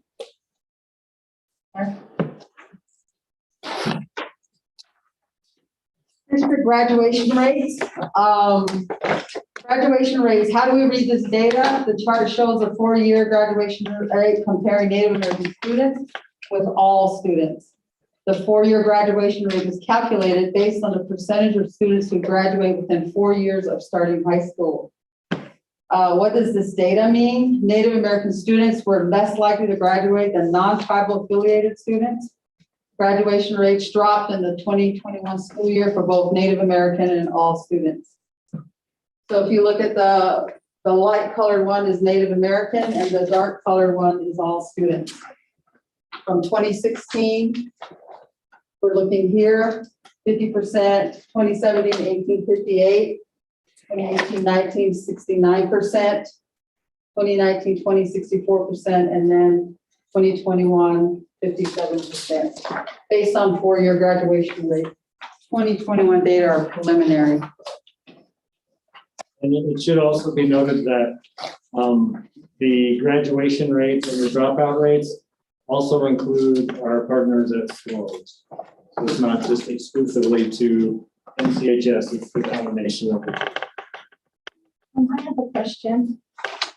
2 years ago in 2020, I had a senior graduate from NCHS, and it was a struggle for him. Right before he went to graduate, he was surprised with that he needed 3 more credits in order to do so.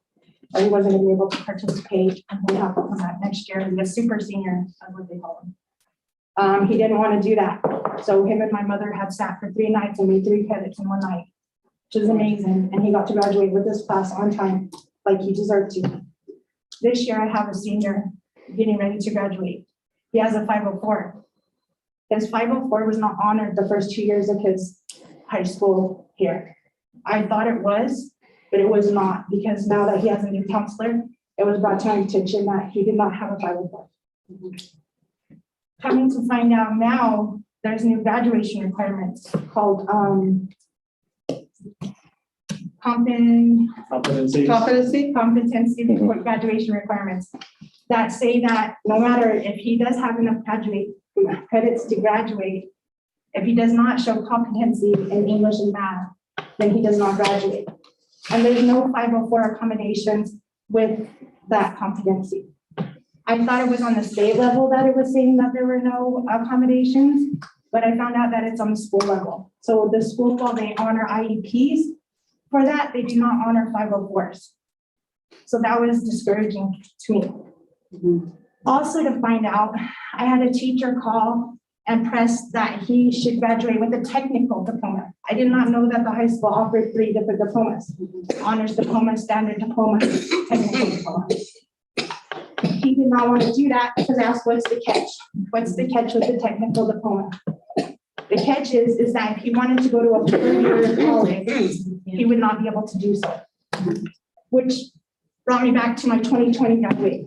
When he went to apply for schools like Fort Lewis, he was denied. Come to find out, he graduated with a technical diploma. Nobody in this high school ever asked me if that was okay, with him, what the ramifications were with him graduating with the technical diploma. And now I have a senior that I have been on for years on where he's at. And I come to find out that during his sophomore year, the end of the year, he had 10 credits.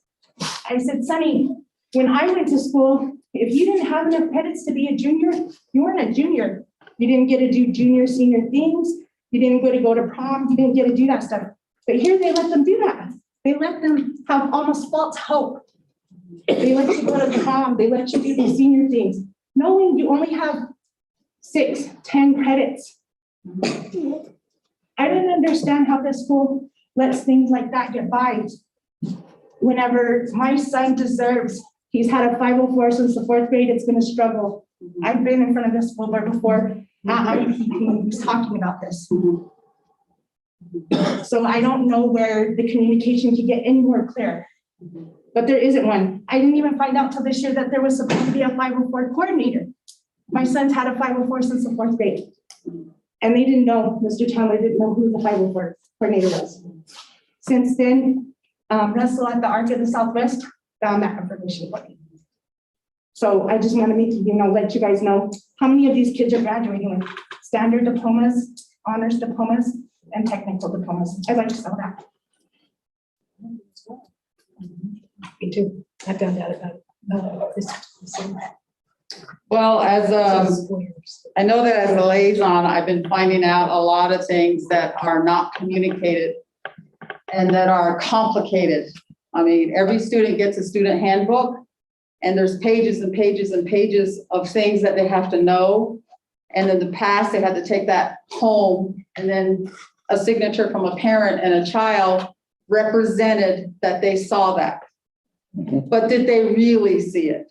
That's the question, because there is 3 columns of graduation: the honors diploma, the regular graduate, and the technical one. There is 3, and I know that they don't encourage a technical one unless it is something that is reachable for that moment. It is reachable at that time. So the student handbook is thick. It's full of information. And it's all, I know it's in there because as a teacher, I had to go over with that with the kids. But I know as a liaison, I actually asked the principals, can you just print out that part? Don't hand all of it to the parents. Just hand out the important part of the information that really is needed. And that's the graduation section. And I myself am actually working with kids who have 2 credits and they're seniors. I'm sitting down with them, I'm looking at credits. What does that look like? And I use money as an example. You need $3 a semester to get $24 at the end of 4 years. So I break it down for them and I visually put those numbers in squares so they can see it. And they realize, oh man, I'm missing $10. I said, you are. You're a senior and you're missing $10. You're gonna have to pump it in right now and you're gonna have to really work hard to get those $10 by next year, by spring 2022. It's a visual thing. We gotta break it down and make it simple. That I agree on. I agree on that part. I also agree that the communication between child, parent, and principals and counselors are very important. So my job is to create those documents that create that communication line between the counselor, the child, the parent, and the principal. Because this last minute stuff is stressful. It's stressful on the teachers, on the principals, on the parents, and the child. I've seen it. I'm working with that right now. Right now, I am working with that. And it's heart-wrenching to see the child give up. I've seen them give up. And you're right, it's a communication problem and it is a visual aid problem. And that's what I'm working on now. That communication part and the part where we get from middle school to high school and 5th grade to 6th grade. Those transition areas are important and we haven't quite met that communication gap as well. And I've talked to a girl last year. She didn't have that many credits and I asked her, don't you realize you need those credits? This year you need 6. She says, Ms. Chandler, I don't even know what a credit is. I said, it's something you need to learn earlier. So this year I went over to Corey, who does the middle school teaching on that. And I said, we're gonna make a parent packet. And in that parent packet, there's gonna be transitional information for a fifth grader for middle school, and there's gonna be a transitional information from eighth grade to ninth grade. And in that packet, there's gotta be visual aid on what graduations are available, why they're available, and what you can go towards. That's my job. I've been on this job since August 19th, and I am bombarded with things like that. Yeah. But I understand because I'm looking at the kids face to face and I'm talking to them and I'm understanding, I'm breaking them down like, what is it you don't get? What is it you don't understand? Where are you going with this? What's your plan? And I also see kids stand up and say, I get it. And I see kids skulk down and say, I give up. So I'm at the one end of the spectrum and the other end of the spectrum.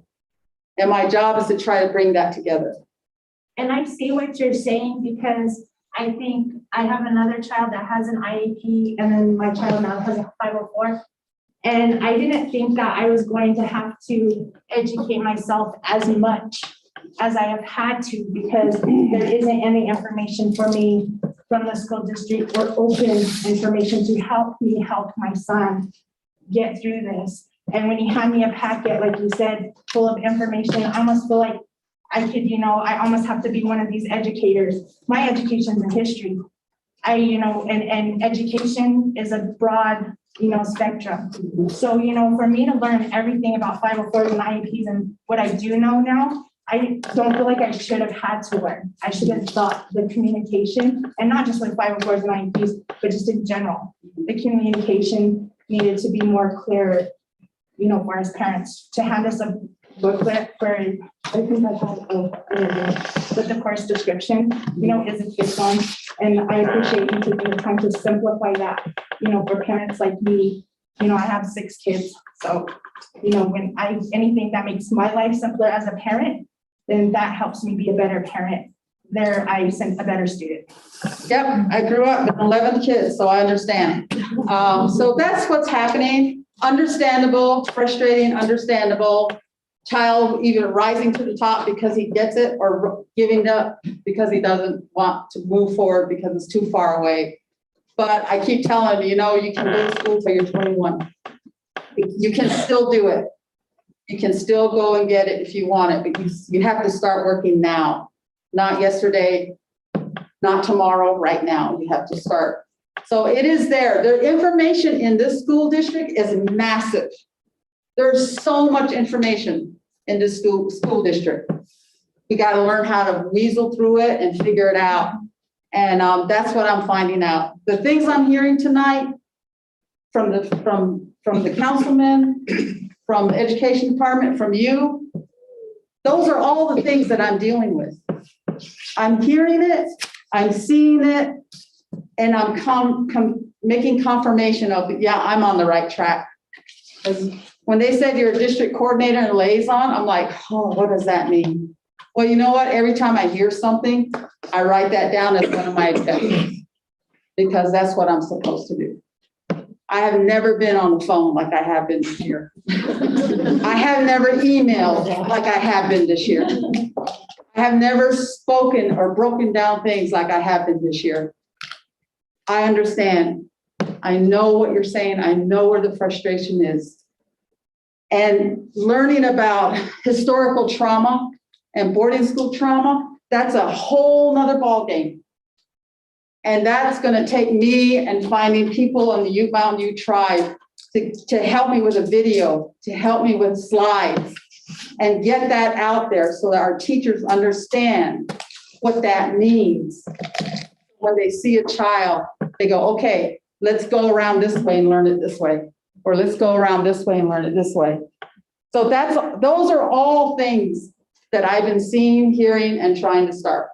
I'm interested to see how you're going to do that, knowing that the school board had just gotten rid of the critical race theory. So I'm interested to know how you're gonna. Hey, I'm gonna do my job. I'm gonna get in there and I'm gonna study Ute Mountain Ute history. I'm gonna study Navajo history and I'm gonna present it. Okay, Absolutely. If they don't like it, thank you. The school board wants the documents Yeah. straight. No, Yeah. that stays. so I'm gonna do my job and that's it. Thank you. Okay? Thank you. Ms. Chandler, Yeah, may I make a recommendation? yes. As you mentioned that you want to come down and learn more about the Ute Mountain Ute Tribe, any of you are more than welcome to. Stacy, especially you, for coming down as our representative to try to understand. And also, I'd like to make the second recommendation that when we sent out these packets for high schools that are coming in as freshmen, and the parents have to sign off going back to the 8th grade as they transition before they become freshmen, I think that's where you need the parent involvement so they can understand what it is about the credits and how many credits per year, and they can eventually get to it. Right. I'd like to get a list from the school district on your number of technical graduates for Ute Mountain and your honor, just a breakdown of all of those, because we want to do comparison. Most of our graduates graduating from Ute Mountain at a technical graduation certificate. If not, if they are, then we need to bring our game up to see if we can get them on the standard side so that they better understand that they can move into a higher education and look at it from that perspective. But thank you, Ms. Chandler. I appreciate all your comments. Thank you. Okay. And I got something brief. Okay. Just to add to it, kind of let the people understand, we're already working with that relationship. Right. As of last year, and we're still making that movement going forward. And it's good to work with Ms. Chandler here, and it's been successful. We've been meeting on daily, monthly basis, because that's exactly what we're trying to do, is to educate ourselves and get to that point, because it's long overdue. So that's my interpretation I'm seeing. So with Ms. Chandler here, that's the whole initiative that we're trying to find and making it become concrete for the Ute Mountain Ute Tribe. So I just want to add that too as well. It's been effective right now, but it's still going through the early stages, but eventually we will get it. Eventually, it takes time, it takes energy, and I need my twin to help me, whoever that is. I know that's going to happen next week. All right, I think that's my section, and then, I was just going to say something. We were talking about critical race theory and, not critical race theory, historical trauma. I mean, there's a difference between true history and what's being politicized. Right. We did a presentation at the NIUO convention 3 years ago on the boarding school trauma, and that we would be more than willing to. there's your, I will take it. Yeah. Save me some time. That would be wonderful. All right, thank you. All right, I'm done, I think, right? For now. For now. Our next section to look at is our special population. And what does special populations data tell us? This is the percentage of Native American students in special education compared to the percentage of Native American students in the school as a whole. The percentage of Native American students in gifted and talented education compared to the percentage of Native American students in the school as a whole. The percentage of Native American students who are English language learners, and how well English language learners who are Native Americans are doing in learning English.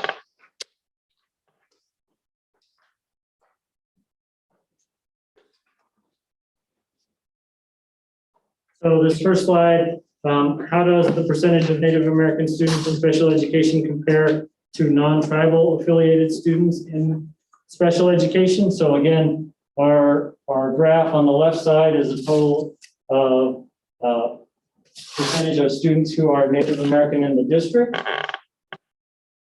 We have the total students at 27%. And the graph on the right are the percentage of students in special education who are Native American, which in the light color is represented by 38%.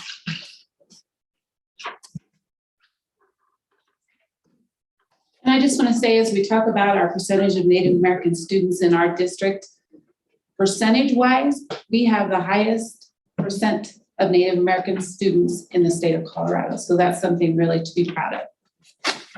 As we look now and see the percentage of Native American students in gifted and talented compared to non-Native or non-tribal affiliated students in gifted and talented, this chart shows on the left again, the percentage of students who are Native American students in the district, which is 27 at the current time.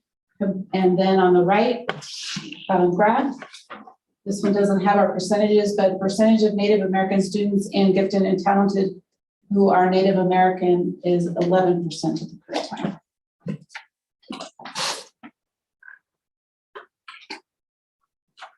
Okay. So we're first going to talk about English language learners and really who they are. English language learners are students who have a primary home language other than English. And so if we keep that in mind, we're going to talk about two different categories. When we find out that a student has another language, whatever it might be, we interview the students and the families to find out, do they indeed have a primary language? Do they understand just a couple of words, or do they truly understand a conversation and think in both languages? Then at that time, then we give them a placement test or a screener to determine their level of language acquisition. There are two levels. I'm going to talk about first before we get into the numbers, and that is the non-English proficient, which they refer to as NEP, and that is the lowest level of language acquisition. So their skills in listening, speaking, reading, and writing are lower. And then limited English proficient, which is LEP, and that's kind of in the middle. Their skills in, again, listening, speaking, reading, and writing are kind of in the middle area. And we are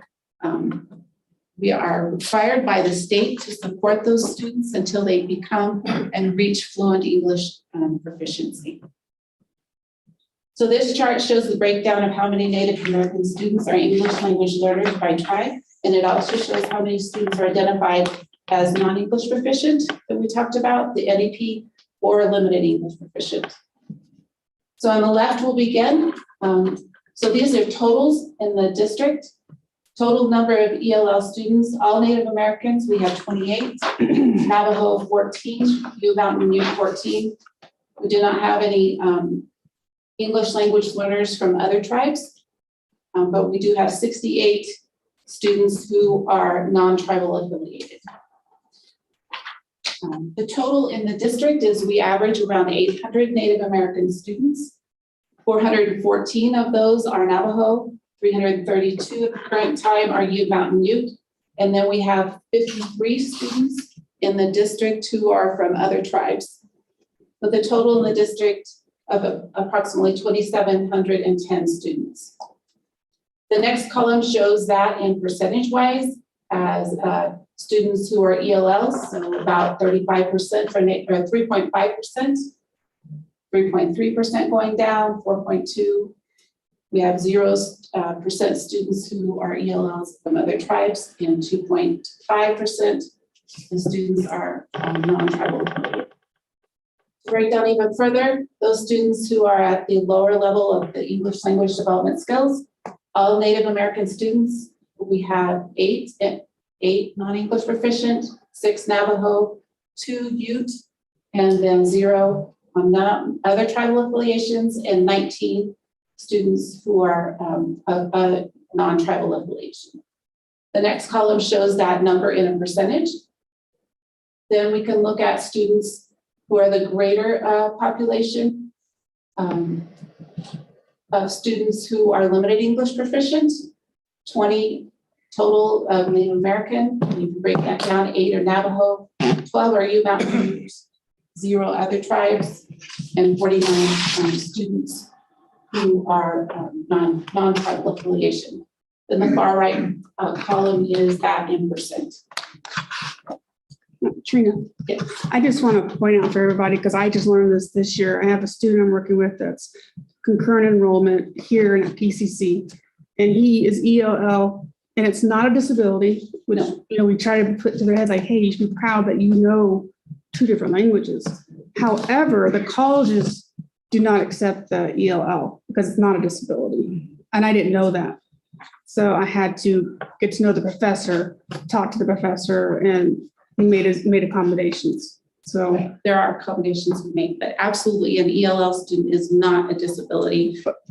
Every time I talk to a student who knows another language, I tell them how much smarter they are than everyone else who only knows one language.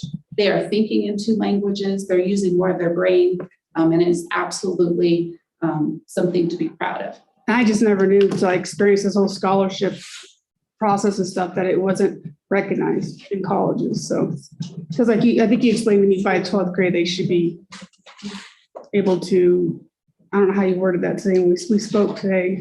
Yeah. Like by 12th grade, they should be out of the ELL, right? They've learned enough strategies and learned what they need to accommodate and to speak for themselves at the college.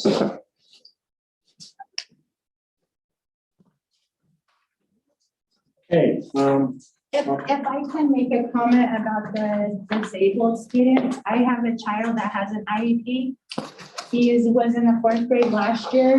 Whenever you guys went on to give him the decision of whether he was going to do online learning or in-person learning, we were told that if he did online learning, he would have to have the same and learn the same curriculum as a regular 4th grader. He can't do that. So we had our hands tied and had to send him to in-person school.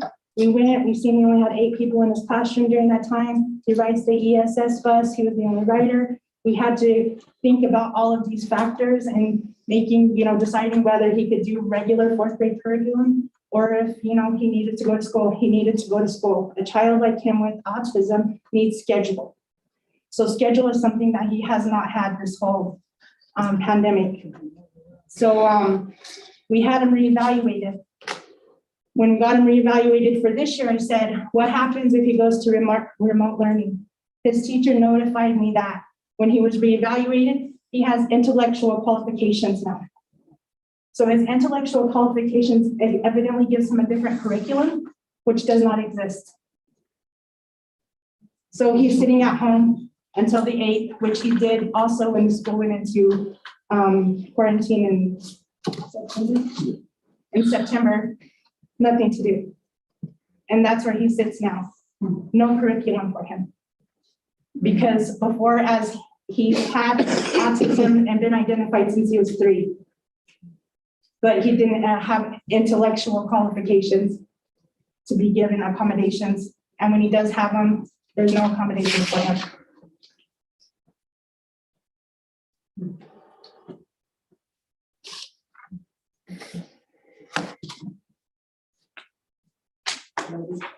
okay, yes, thank you for that. If you wouldn't mind, can I meet with you afterwards and get some information? Because that's not something that I personally would like to. Well, I know we had discussions outside last Thursday, correct? Yes, because on top of that, he yeah, has a doctor's note that says and that we people talked around about him that, should wear so- masks. Anybody around him should wear a mask. Right. I talked to his principal. She informed me that all staff wears a mask around him. But they cannot allow our new kind of students to do so because of board restrictions. So Right, that's where I'm at and with that. so, what we can do too is get together with the BOCES, and, because I know you work tightly with them as well, and so, because it's kind of it's several organizations, and so we'll reach out. Thank you. Okay, moving on, we'll be looking at student engagement data, and this comprises of attendance and another thing. So, Okay, how does the attendance of Native American students compare to non-tribal affiliated students? Attendance, how do we read this data? This chart shows the attendance rate comparing Native American students with non-tribal affiliated students. What does this mean? In elementary schools, Native American students were absent more often than non-tribal affiliated students. The attendance rates are consistent across student groups at MTHS or HS, high school, middle school. Elementary attendance for 2020 and 2021. You can see all Native Americans, 8%, 17, Navajo. This is absences. This is attendance. And then Ute Mountain Ute Tribe, and then non-tribally affiliated. And then you go to the attendance for 2021 school year secondary, all Native American, Navajo, Ute Mountain Ute, non-tribal affiliated. So, any questions on that one? Okay. How does attendance of Native American students compare to other non-tribal affiliated students? Students learning remotely. How do we read this data? During the 2021 school year, the school district offered 2 remote learning options to students and families, SLS and CDLS. The charts below show the percentage of Native Americans students who enrolled in each option and percentage of all students across the district who enrolled in each option. Note that these platforms do not refer to learning that occurred due to quarantines or school closures. What does this data mean? 3 to 4 times as many Native American students enrolled in remote learning options during the 2021 school year. The percentage of students in remote learning, you see that SLS, Native American students versus all students, and then CDLS, Native American students, and then all students. So many Native American students chose remote learning. How does suspension rate compare in elementary? Out of school suspension, how do we read this data? These charts show the percentage of students suspended at elementary school comparing Native American students with non-tribal affiliated students. The chart on the left shows percentage of students in school who are Native American compared to non-tribal affiliated. The chart on the right shows percentage of suspensions that are given to Native American students. What does this mean? It means that Native American students make 29% of the elementary enrollment and represent 21% suspensions. This underrepresented representation is a shift in the trends from previous years. So enrollment and suspensions. So there's 10 suspensions and there's 37 total. This is non-Native American, that's non-tribal affiliated. Amelia? Yeah. Real quick. So I'm having Ms. Vanderway pass out something that we would like to see change while we're on this slide. This came out of this, which I don't know why Sherry, you've been around as long as I have. I've got that. This is from the 2005, 2006 Bible for IPP. It's thick, it's really broken down.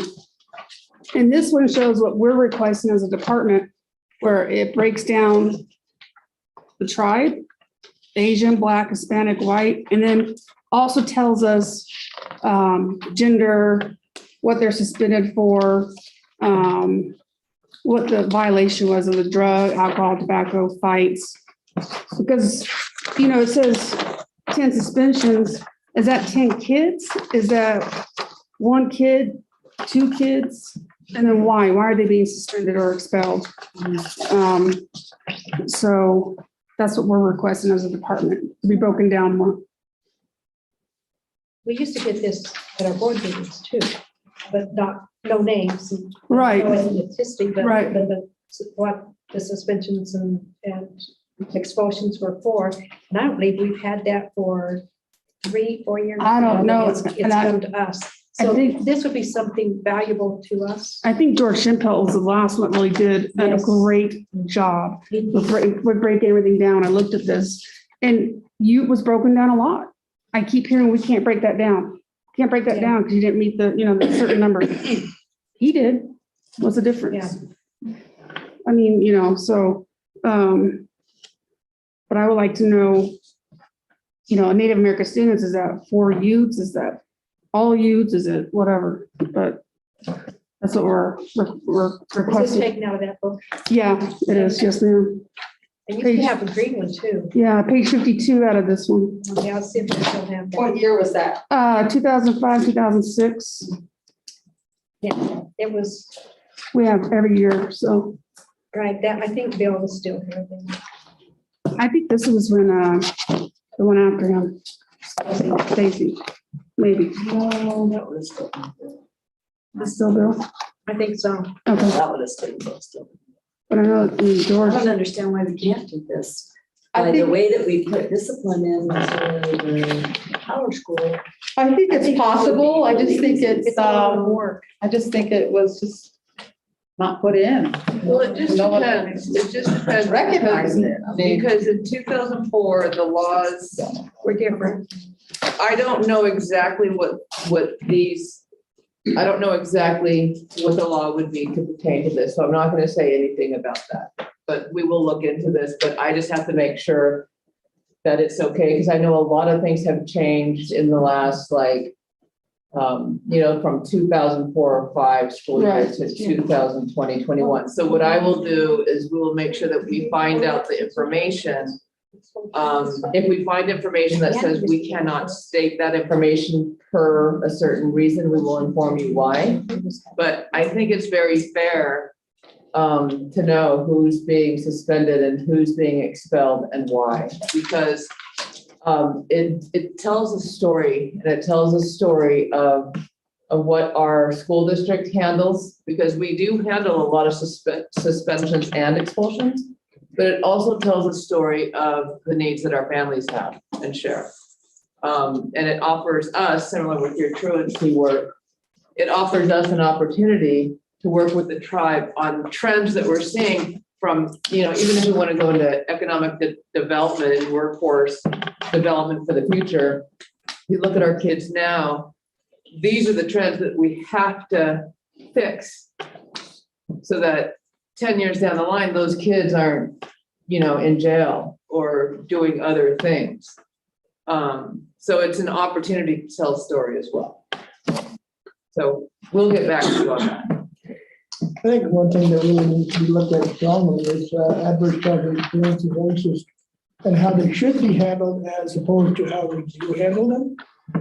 In a lot of places, a lot of schools actually do just the opposite. And it ends up leading to higher rates of suspensions, higher rates of kids dropping out, higher rates of health problems, everything else, criminal behaviors and everything, because of the way it's handled.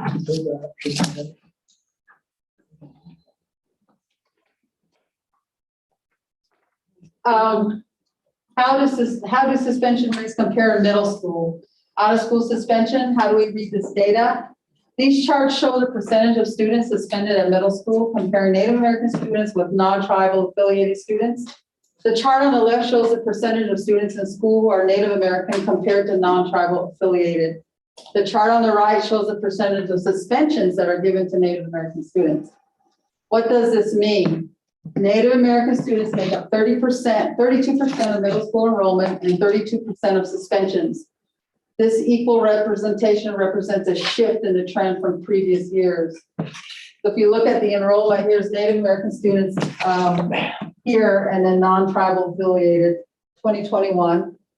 And then the suspensions, 32% for Native Americans and 69% or 68% for non-tribal affiliated. So, and how do suspensions rates compare in high school? Out of school suspension, how do we read this data? These charts show the percentage of school suspended at high school comparing Native American students with non-tribal affiliated students. The chart on the left shows the percentage of students in the school who are Native American compared to non-tribal affiliated. The chart on the right shows the percentage of suspensions that are given to Native American students. What does this mean? Native American students make up 30% of high school enrollment and 22% of suspensions. This underrepresentation is a shift in the trends from previous years. So here's your enrollment and here's your suspensions. And again, the same question comes up. Is it repetitive by the same kid, or is it 5 different, and that's the part that Alicia talked about. How many Native American students participated in middle school athletics in 2020? Okay, sports. We got boys basketball, girls, cross country, football, track, volleyball, wrestling. Number of participants, 19. Boys basketball, number of Native American students, 4. Percentage of participants, 21%. Girls basketball, 27 participated. 11 of those were Native American, which makes 41%. Cross country, 36 people participated, 5% were 5 Native Americans and 14%.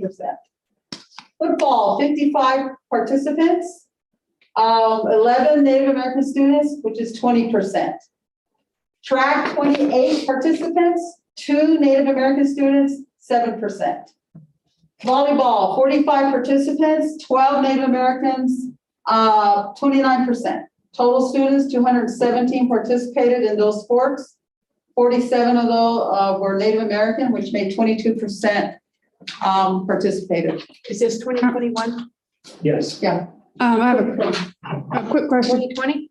Well, 20, Oh, it would have been, 20 it would have been last year's Yeah, school. okay. Yeah. Yeah. I don't have that on. Does anybody know, do these numbers also include ineligible students? So like, did 55 football, 11 of them were native? Does that include even if they were ineligible? I'm just guessing, yes. Okay. I don't know. Because it changes.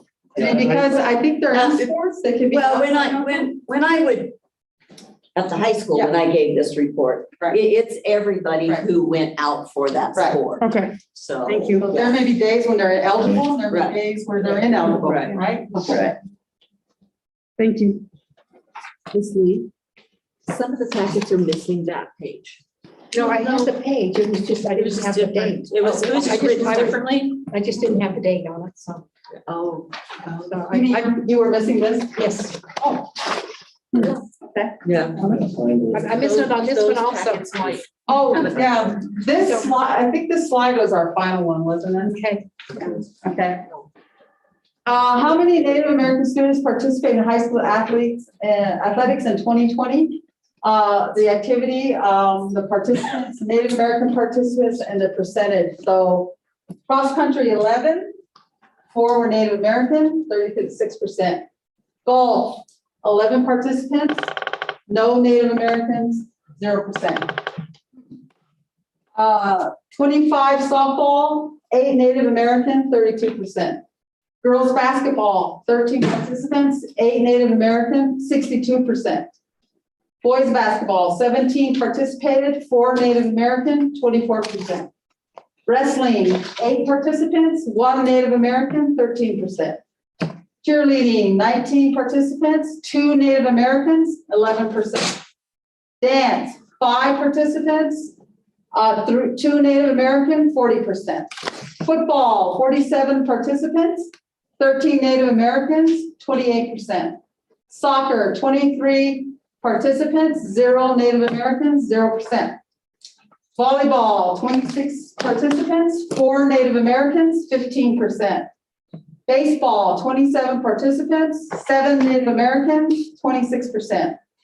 Golf, girls, 5 participants, 0 Native Americans, 0%. Track, 31 participants, 6 Native American participants, 19%.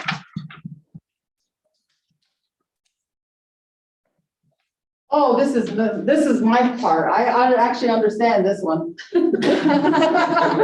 Native American Parent Survey, overview, fall 2021. This is in regards to the survey that was sent out via Mark Knox. And it felt like he put his watch down, he put my phone number in there, and he clicked them at the same time.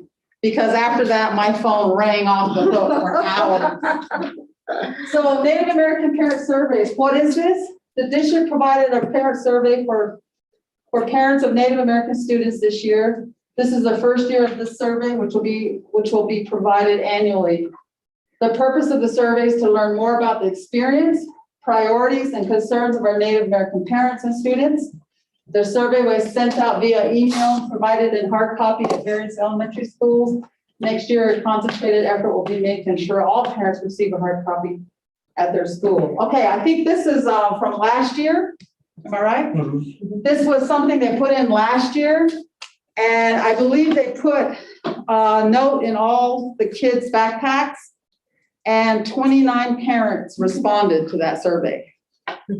This year, Mark Knox did the clock thing with my phone number, click, and 164 parents responded. That's a big difference. And next year, I bet it's gonna double, so, oh my gosh. That's all her. And if you notice the high percentage of the parents from the Ute tribe that responded, that tells you right there. Yeah. How much the parents care about what's going on Right. with their kids' education. And a lot of them were, when they call me, they would say, what is this about? And I kind of like, what are you trying to do? And I said, look, it's a survey that we're doing. We want to know what you think about what your kids are doing in school. And we're just getting numbers. It's just about the data that we want to see. So I explained it to them on the phone. And when they hung up, they're like, oh, okay, I get it. I understand. And then they'd hang up and then, it was all day, just constant. But it didn't hurt me at all to explain that, to go one more step to explain why the survey was happening. And then when they did it later on, some of the parents, the grandmas would say, I did your survey. I said, oh, thank you. Someone's like, you owe me one. Amelia? Yeah. I just wanted to make a recommendation on her. I'd really like to see her have an assistance because I don't want her to burn out in all this situation. I think, she needs a lot of help because it's, she's making a big progress of what she's doing. So I work with her and I see that so many times. So that's my recommendation coming from my end. Thank you. Appreciate that. I'm in her office and yeah, she's working the tail off. So social emotional skills are taught at this school, and I just kind of look at the green. Yeah, I know. The green versus the purple and the orange. Green is strongly agree. Light green is agree. Neither agree or disagree. I feel like the purple is, I don't know. I'm not sure. So they do purple. And then the disagree is here. And the strongly disagree is on the tips here. So social emotional skills are taught at the school. It's about 40% green. And then this one's about the same and go on. So that's how I look at this. When I look at it, I'm looking at the colors. My students has an opportunity to be involved in extracurricular activities at school. That's pretty high. My student is motivated to attend school. That's pretty high. Okay. My student is safe. The school is safe. There's the middle line. So it's a little above.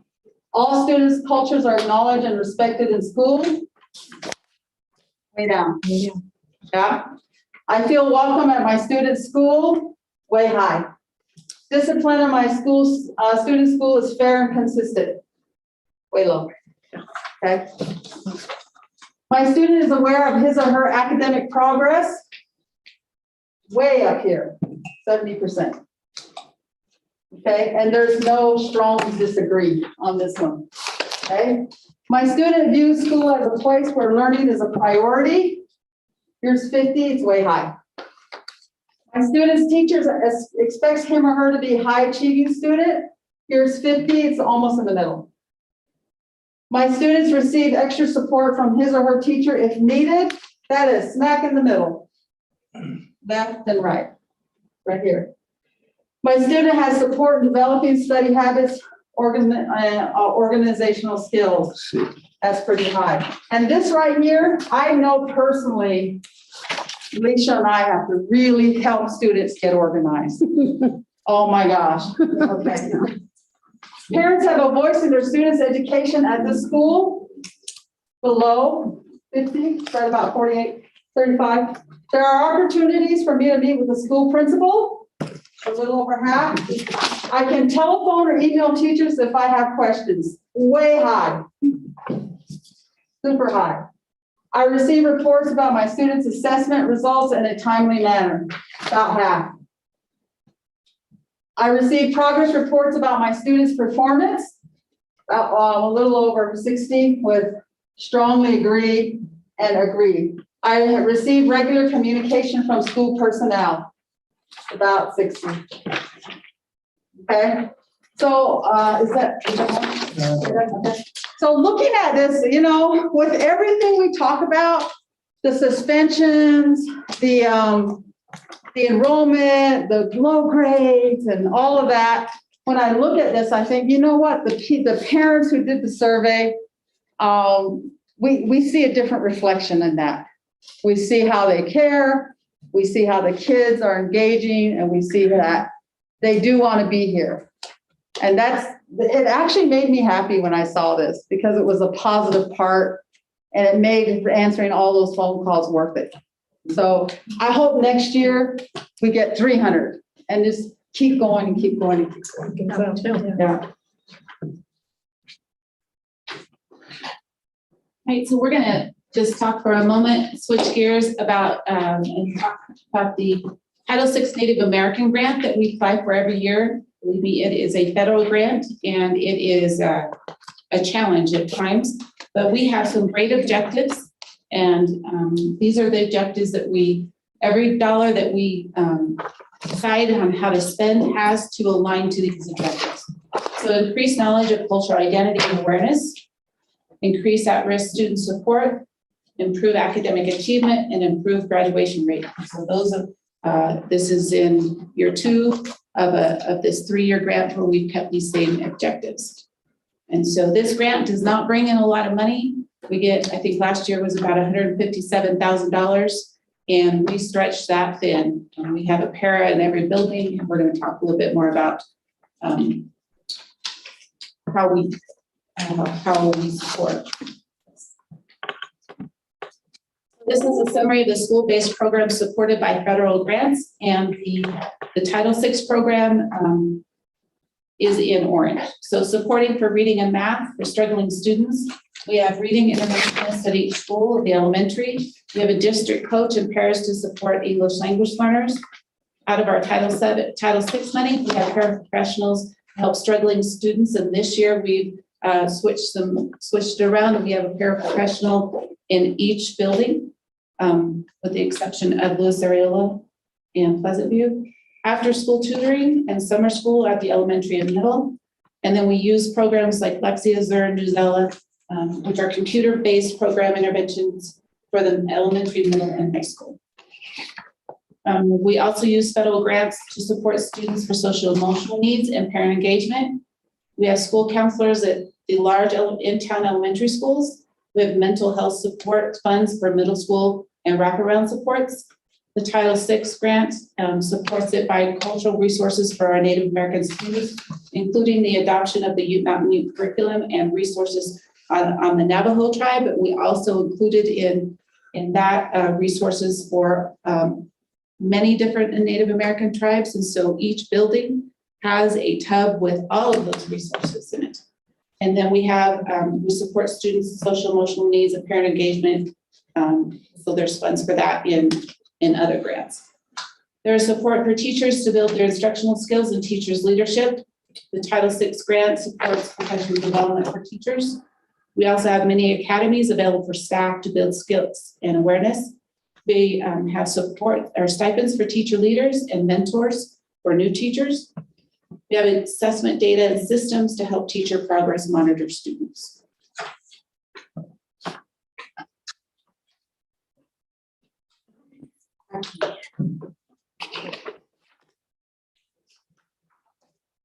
What is the district doing to improve our services and support for Native American students? Improving communication with tribe and community. Oh my gosh, that's huge. I'm learning about this, the Communication Support Committee. We had our first, I'm going to call it a rebuild meeting. We started, we just met once, but I'm assuming we're going to meet every month. Am I right? Yes. Okay. Parent Advisory Committee is coming up. Yeah. You've already started your CSC meetings? Yeah. Did you invite your board representative? No. Yeah. We'll add you to the list. Yes, it's very important. When I represented you guys, Yes. I was at all the meetings, Yes. and I felt like it was very important for me to know what was going on. I just want to reach out to it. If it becomes available, I'm for it. You know, it always helps, no matter what direction we got to go. So, yes. Okay. Parent Advisory Committee has been going on for quite some time, but we're starting that up again. Pandemic kind of interrupted a lot of things, but it's on the website now. I just updated that. Their first meeting, I think, is November 9th. And I'm running that portion of it. And I'm just sitting there, and the parents are, of course, they're the ones creating all those themselves. Improving academic support, achievement, graduation, professional development for teachers.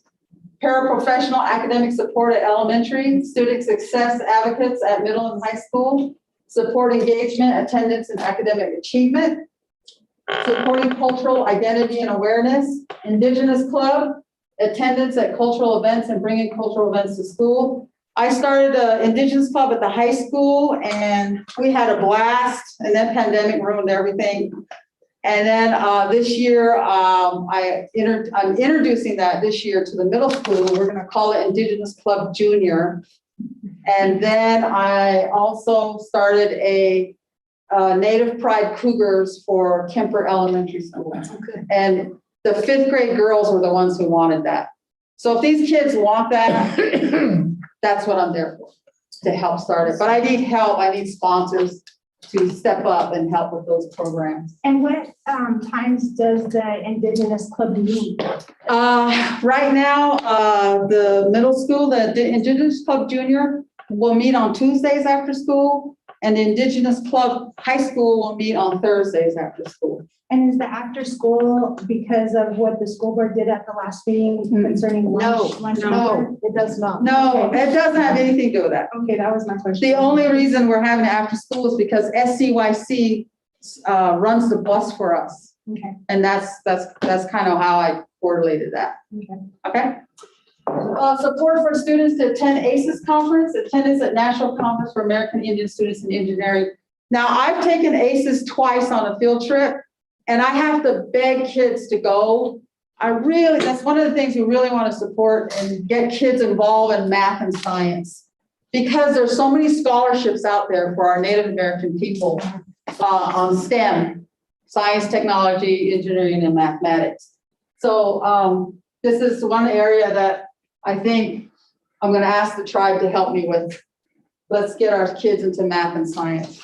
New curriculum and other tribal materials and resources available at school. You know, STEAM is good too. So STEAM, right. it's science, technology, engineering, art, and math. What is the district doing to improve our services to support for Native American students? Well, our first bullet is our district Native American liaison, who works directly with students, families, and tribal representatives to provide support and resources. And I think we've seen a pretty strong example of the work that she's started this year. So not having this specific role in place in previous years, I think we see the impact that it already is making. Additional paraprofessional staffing to exclusively support Native American students under direction of the Native American liaison. There's a paraprofessional, there's 5, I believe, 2 at the middle school, 1 at the high school. Well, there was 1 at the high school. Kemper, Manal, and Mesa. There's 5 paraprofessionals, and I have them, I have a list of all the students in the school, and they go and they work with every student. Every person they work with gets documented as being worked with. And then I in turn, and I haven't had a chance this week, but I have 20 students that are on my hot list to call. And I call the parents, I tell them what's going on. And if I need to meet with those kids. So the paraprofessionals are the first row to communicating with the family. Partner with the Tribal Education Department to review district identification process for special education and gifted and talented to ensure we are best meeting the needs of our Native American students. The percentage of gifted and talented students has increased from 8% in 2020 to 11% in 2021. Partner with the Tribal Education Department and families to improve attendance and reduce truancy, especially in middle school and high school. That is something I think we're just now starting. My tippy toes in there. We're also strengthening our partnership with the Pinyon Project to provide additional support to students who are truant. Partner with the Tribal Education Department and families to support students experiencing discipline issues and suspensions. And we were currently going to really work on that, and then pandemic. So it's coming. It looks like you missed one that I just think some of the parents might. Did I? Yeah, the special education one. Oh, the percentage of Native American students identified for special education over the past year has been reduced 42% in 2020 to 38% in 2021. You're right, thank you. Question? Well, and no question as much as a comment, when I'm working with a lot of the parents on the truancy, one of my biggest problems is I don't feel safe sending my kids into Cortez because it's not a safe environment because they're not wearing masks. Our community has lost several people that have died from COVID. We've got several people that are still vulnerable from COVID.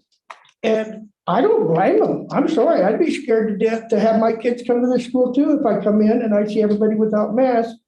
And I've had a lot of people die. Yeah.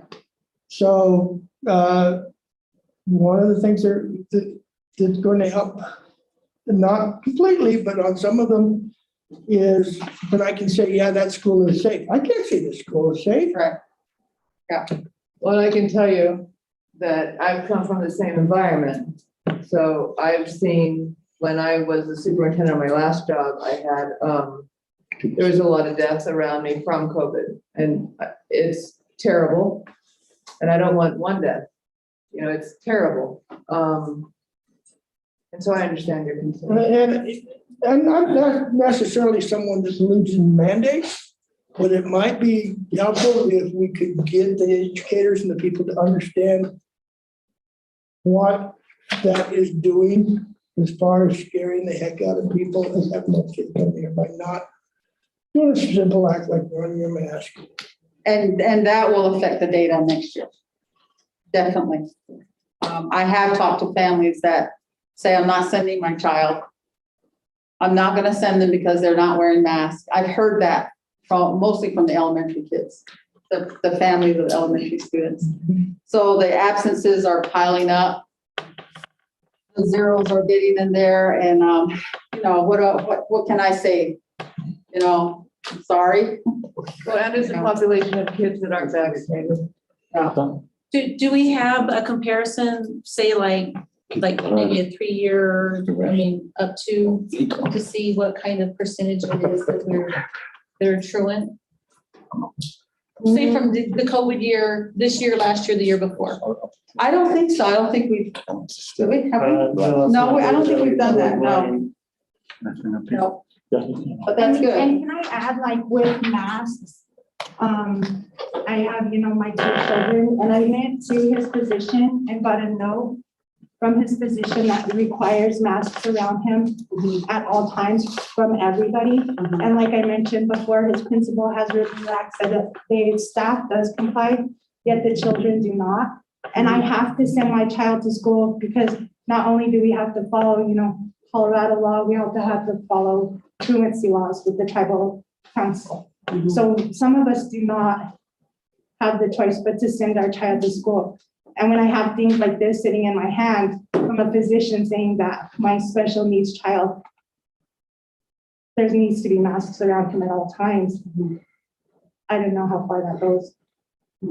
Whereas my tribal council, my tribal, you know, is all on mask mandates. But when you come up here, it's a whole different world. Yeah, understand. True. What training is the district planning to provide to staff to improve our services and support for Native American students? Historical trauma training and understanding historical trauma and role it plays in supporting students' educational engagement and success will be provided throughout the year. Orientation for new staff. All new staff receive an orientation to Ute Mountain Ute history and culture utilizing the PBS Colorado History Program that was produced with the Ute History Museum as part of new employment orientation. We're working on identifying a similar resource for Navajos and then history culture. I don't know if that was done last year, but I know that I've included some of that this year. All new staff receive a guide to building cultural awareness with American Indian Alaskan Native Resources by SAMHSA, CDC, and Indian Health Services. I have that guide. I just saw it. It's really cool, but it's this big. And we need it this big, okay? PD academies on equity. Teachers have the opportunity to identify needs for further training, start and participate in equity-focused book club discussions, and receive additional training on equity and education. I would like to ask on this orientation for new staff, is that something that the board can also be made aware of? That we can? You mean to participate in it? Yeah, to like have that literature. Yeah, I can probably, yeah, I have If it's online or I something. have a slide presentation. Okay. I haven't put any words to it. I just present it personally, so that's all I have. Presentation, maybe. Is just it invite possible for in presentation. January for you to present it because we'll have a new board? Yeah, I can probably do that. And you Do a also, work study. Set that up. The work Add it to session. our work study. Sorry, I also, I'm thinking, it doesn't have to be once a year, it could be throughout the year, time to time, because long as it changes. Right. So I was we always thinking encouragement. with the new board coming on, we've got 2, possibly 3 new board members. And then maybe at the beginning of the school year, we'll do it again and just kind of do an ongoing thing. Remember, I'm only president for another month. So Well, I can get it. I can get it didn't know going. that. I can get it going. And you know that I'm always available for you regardless. So. Okay. also there's a fourth grade curriculum that's mandated, correct? Oh, right. Yeah. We adopted that in Yeah. every building. So I was just letting these guys know if they wanted to, I mean, they should have all the materials, I think. Right. And we're not all. the It would just resources. help us as a Right, board. right. And that was have mandated the and, information. good group of people that put that together, so. I guess I just have some questions with you guys voting to oppose the principles of critical race theories.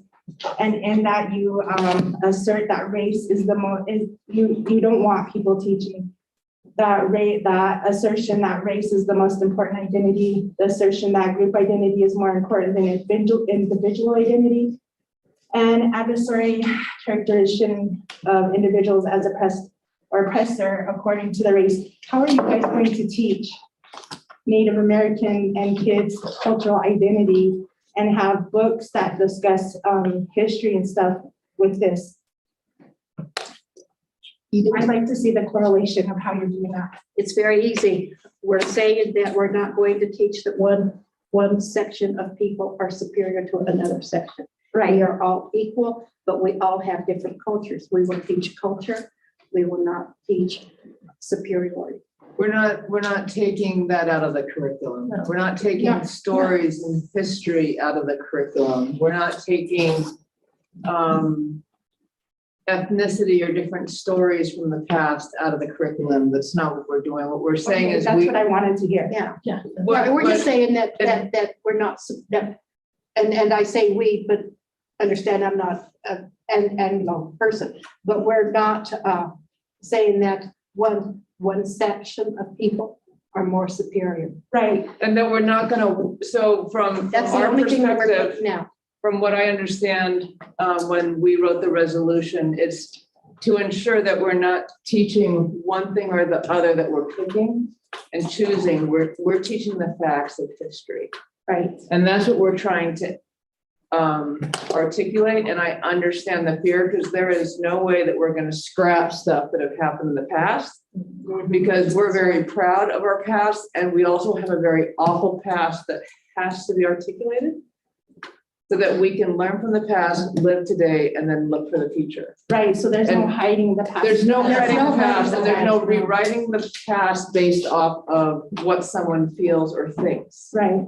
And so, to be very clear, like the historical trauma and what happened in boarding schools and what's being unveiled right now about Fort Lewis, and what's being unveiled right now about, boarding schools, and what happened to kids and families and kids that just disappeared. Those are things that need to be talked about. Right. Because I have a lot of friends who are Native American, and granted, I just moved to town, but I'm from Northern Arizona. And that's just a little, toss of a rock right over there. And the stories of my friends and my peers who grew up in these situations or who were bused to Utah, well, they weren't bused, but they went and lived with Utah families and were taken away from their families. Yeah, it's stories that need to be shared. Right. Because there's a reason why I can't tell you how many parents who are afraid of filling out those surveys. And they are afraid of either having kids go to school on their own land, you know, like, so I lived in a border town as well. Like, I was a principal on tribal land, but I also was a superintendent, but I also was a superintendent on borderlands where many Native kids came and traveled tremendous amounts of time to be taught in border because they didn't trust the BIA. Right, and I just wanted to be clear And with so- them opposing the critical race theory, what that really entailed as far as us as Native Americans. Right. Because we know what the non-Native Americans seem to think that means. Right. But I want to be clear as to what that actually means is going to be taught in schools. Right. So thank you. Well, and it's fair. Thank you for asking that question. How can families and community members help? Support our youngest student in the building, a foundation for success in school. Reading to children at home is so important. I don't know if any of you got all the backpacks for school, but there was a book in every one of them. And they were approved by me. So they were fun and they were, you know. So they were fun. One of my favorites was called Two Old Women, and that was about me. Enrolling students in preschool, participate in the PAC committee, support students in improving attendance, ensuring students are in school every day and on time. Every single minute counts. And I said that, we said that the other day, Alicia and I. The student said, I need a note to be late. You're gonna be on time, go, you don't need a note. Okay, yeah. I was gonna add and control your children's video habits, the time they spend on computers and video games.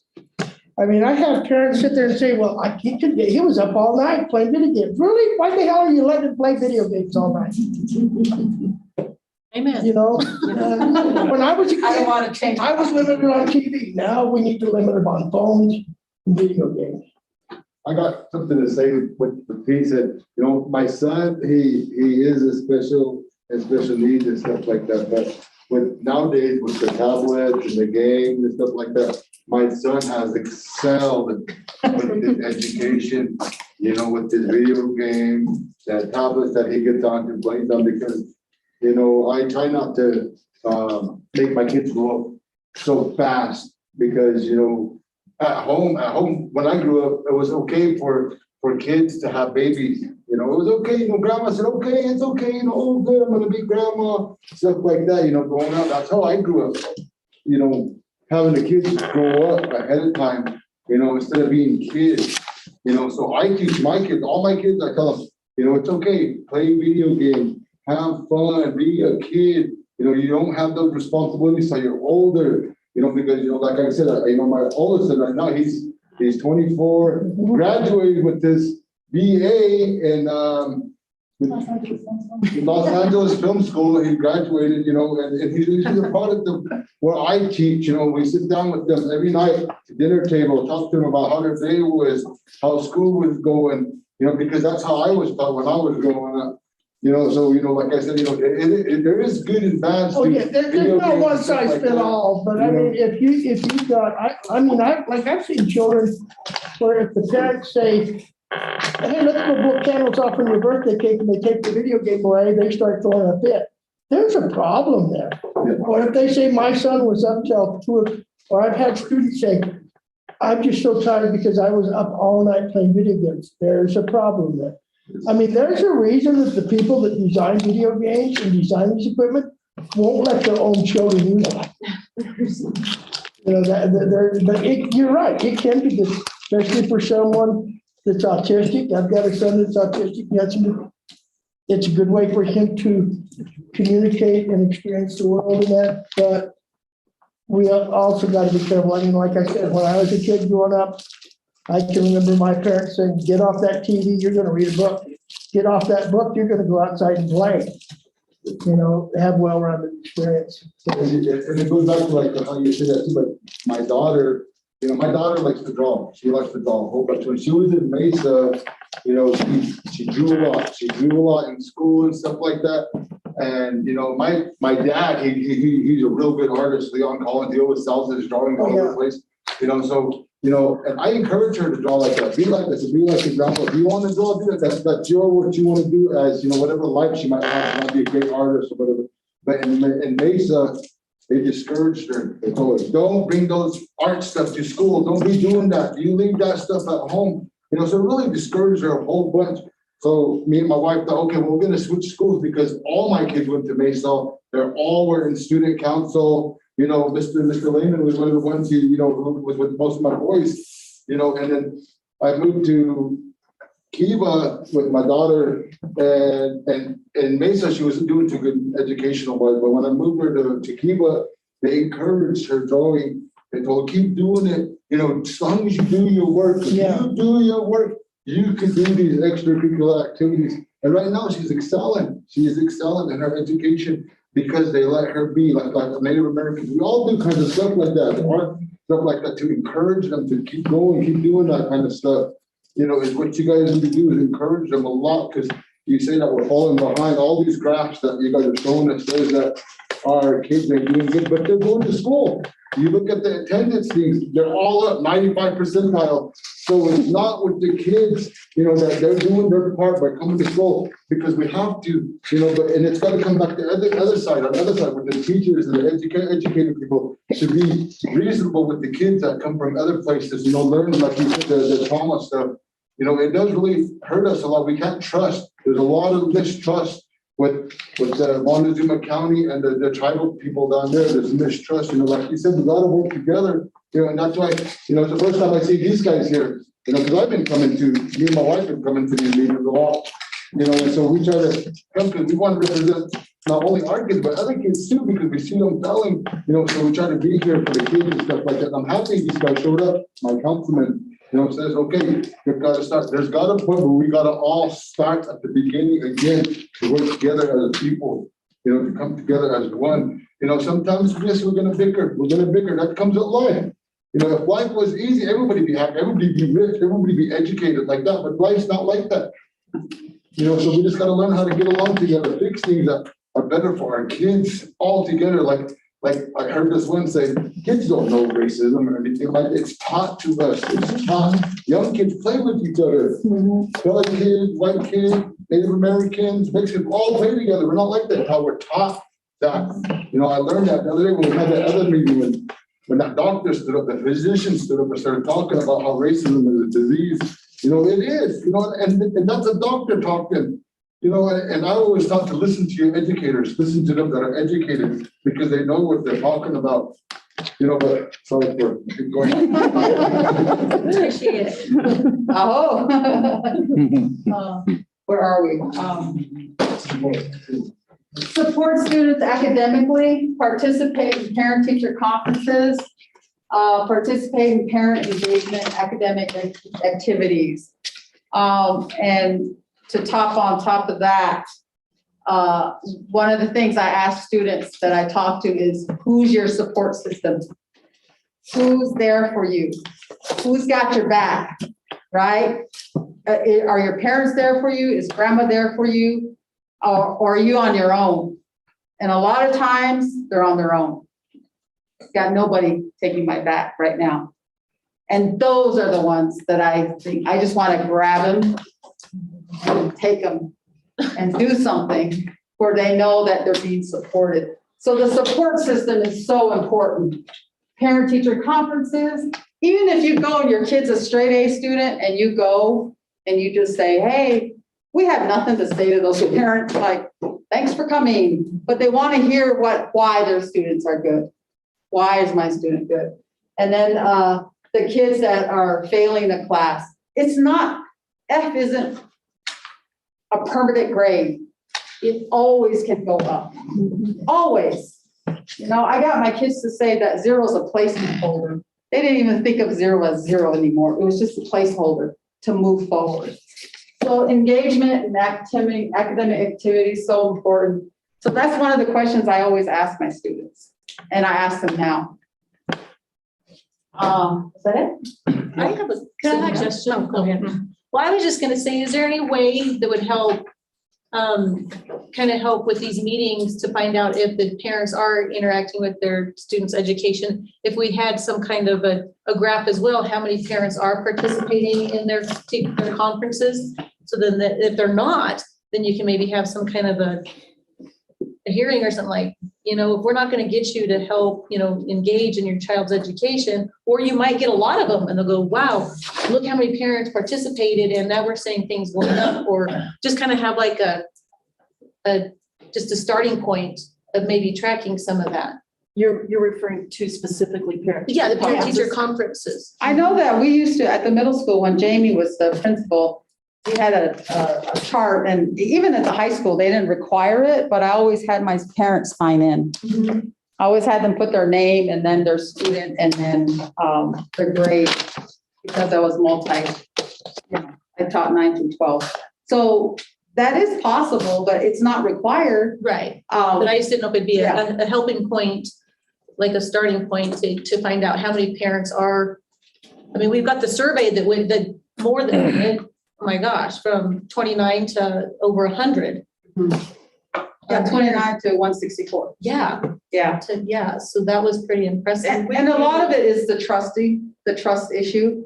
And a lot of times, I got a different phone. I asked the district to get me another phone because parents don't want to answer the district phone. It's got a negative connotation to it. When you get a call from the district or from a building that says MCHS or CMS or whatever, there's a negative feeling. It's like you get this queasiness in your stomach that whatever's coming is going to be negative. So I asked the district, can you get me another phone? So I use this phone. I get so many calls. I can get calls that people call me. One person said, this number keeps calling me. Who are you? So, just that trust and the fear that my child's going to be held in a negative manner. The way that we talk to parents is so important. The way that we say, I'm making a courtesy call. I'm worried about so-and-so because I noticed blah, blah, blah. There's nothing wrong. I just want you to know I worried. Hang up. And then later on, when you call again, they're going to trust you because you were concerned about their child. And then you can say, you know what? So-and-so has a 59%. Can you talk to him or help me? Help your child, because I know that can get up higher. But if you help me with that, I know we can do it together. And so it's building trust from that phone call or that postcard. The high school has postcards and you can send it to any child. And I just randomly pick a child and I send it. And I know Mr. Chandler did that in his classes too. And he sent them out to the parents. And then when he looks in the class, some of those are bookmarkers in their books that they got from their parent and they use it at school. It means something. It means something. So the communication needs to be positive, little increments at a time, and then building that trust. And then eventually that number is not going to be associated with anything negative. It's going to be, oh, that's my science teacher. Pick it up and talk. It takes time. I've learned that trial and error. When I was teaching at Aurora, I called a parent and I told her to come on over. She's African-American. I had no idea that was like, I'm coming over and I'm going to, I didn't know I said something bad, but I learned the hard way. So with our Native American parents, I haven't heard one parent say, yeah, my child is this. I haven't. But when you ask them, I want my child to do well and I want him to graduate. That's what I hear. So when we think that kids aren't working and they're not doing anything, they don't care, it's the different story on the parents' end. Different story coming in from where their home is. So that's what I'm learning, that it's a little increment at a time, and it's one little card or one little note or one little sticky note on the book. It's steps that create trust.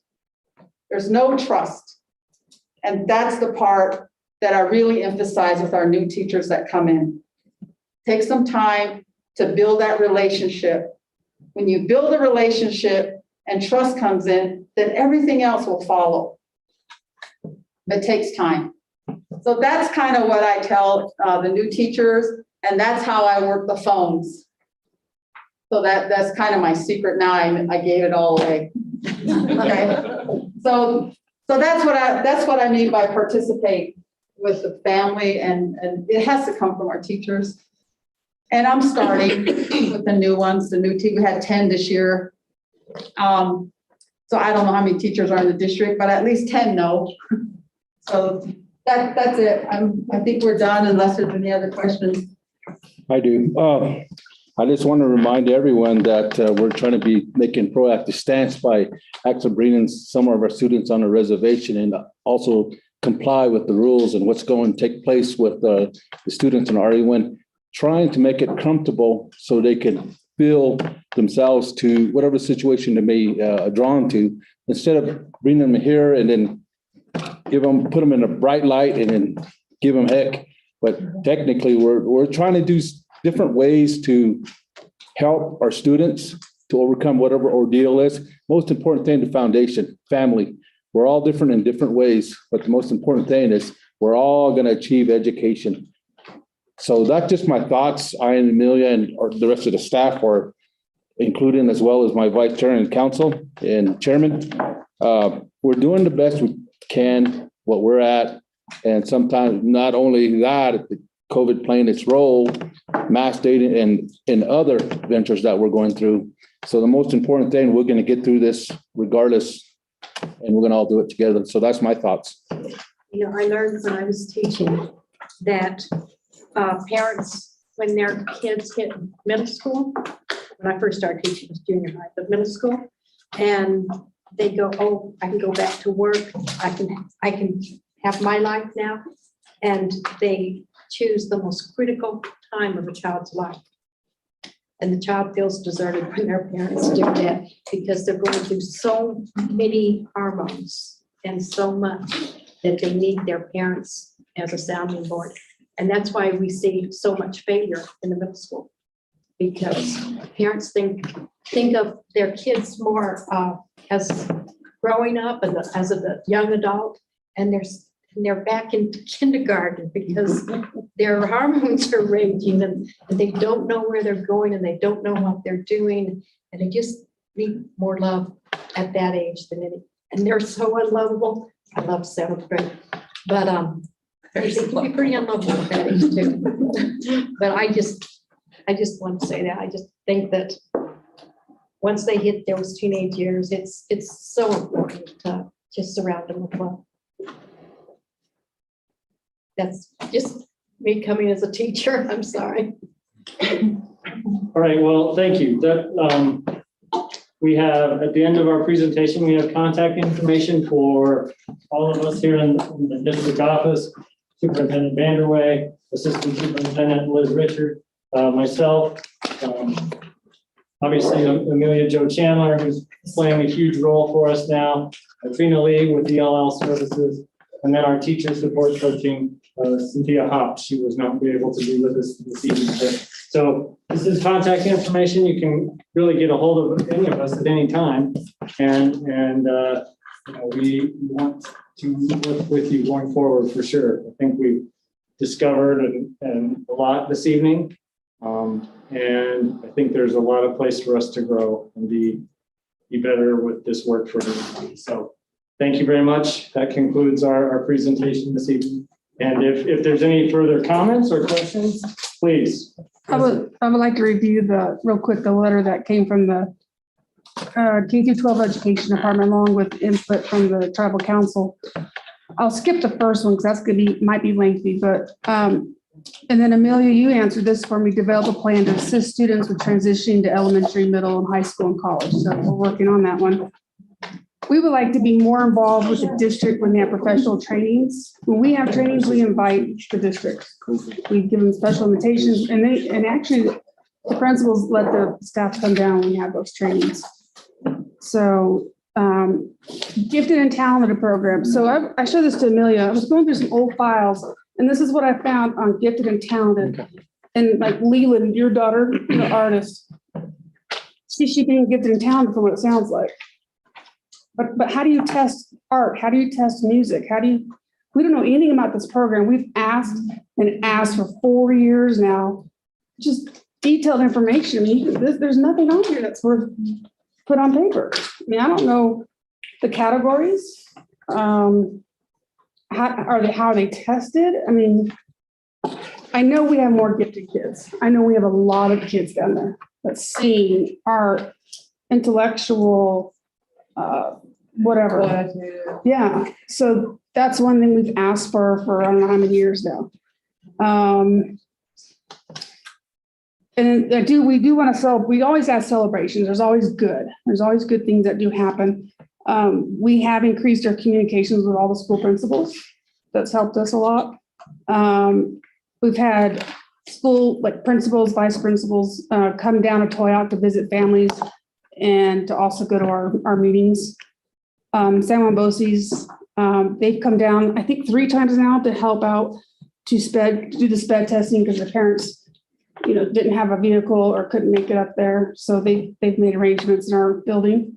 And then a huge one is having Amelia on board. That's really helped me out a lot too, to bounce off ideas. And a kid will come in and see us both at the table and they're like, oh, what did I do? I'm like, nothing, just sit down. We want to talk to you. So now they see us coming, they're not so worried. And then I wanted to pass this out. It's another thing we would like to have included in the next IPP. This goes off with what Chairman Hart stated before. The vocational programs is not in this. It's in the 2005 and 6. We really like to see that be separated again, like what courses are offered at the high school. Is it PCC, agriculture, tech? There's so much the high school does offer. And on the second page, they even have it down, Ute, Navajo, other Native American, Asian, Hispanic, and white. There's an extra one.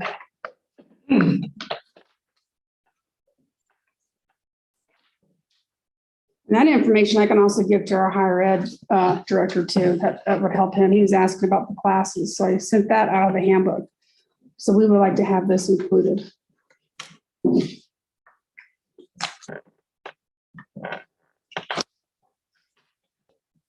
But the biggest issue we have, which happened today, is there a plan in place for the RE1 district when it changes to remote learning? How are we going to reach out to our special ed children? That was a huge issue last year. We didn't give them the services they deserved, I felt. And these other kids who are playing games, or I was counting, we have 8 staff in the K through 12, 3 only go into the schools. So there's 2 drivers, there's a receptionist. We have 2 that are in the KCA school. So there's 3 of us right now. And when I started, we had like 15 staff. So that's how far we've dropped in staff. So we want to know, is there a plan? Where can we find that plan? That was asked for me to put in a letter. So I don't know if you guys, what we're going to do, or. Well, all of our administrators are communicating with their staffs. Okay. And similar to what we talked about at the previous meeting, they all have their plan, and they will communicate it to all the kids.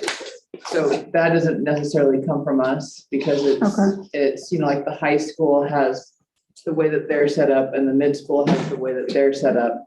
But we have plans because we've been preparing. Will it be perfect? Absolutely not.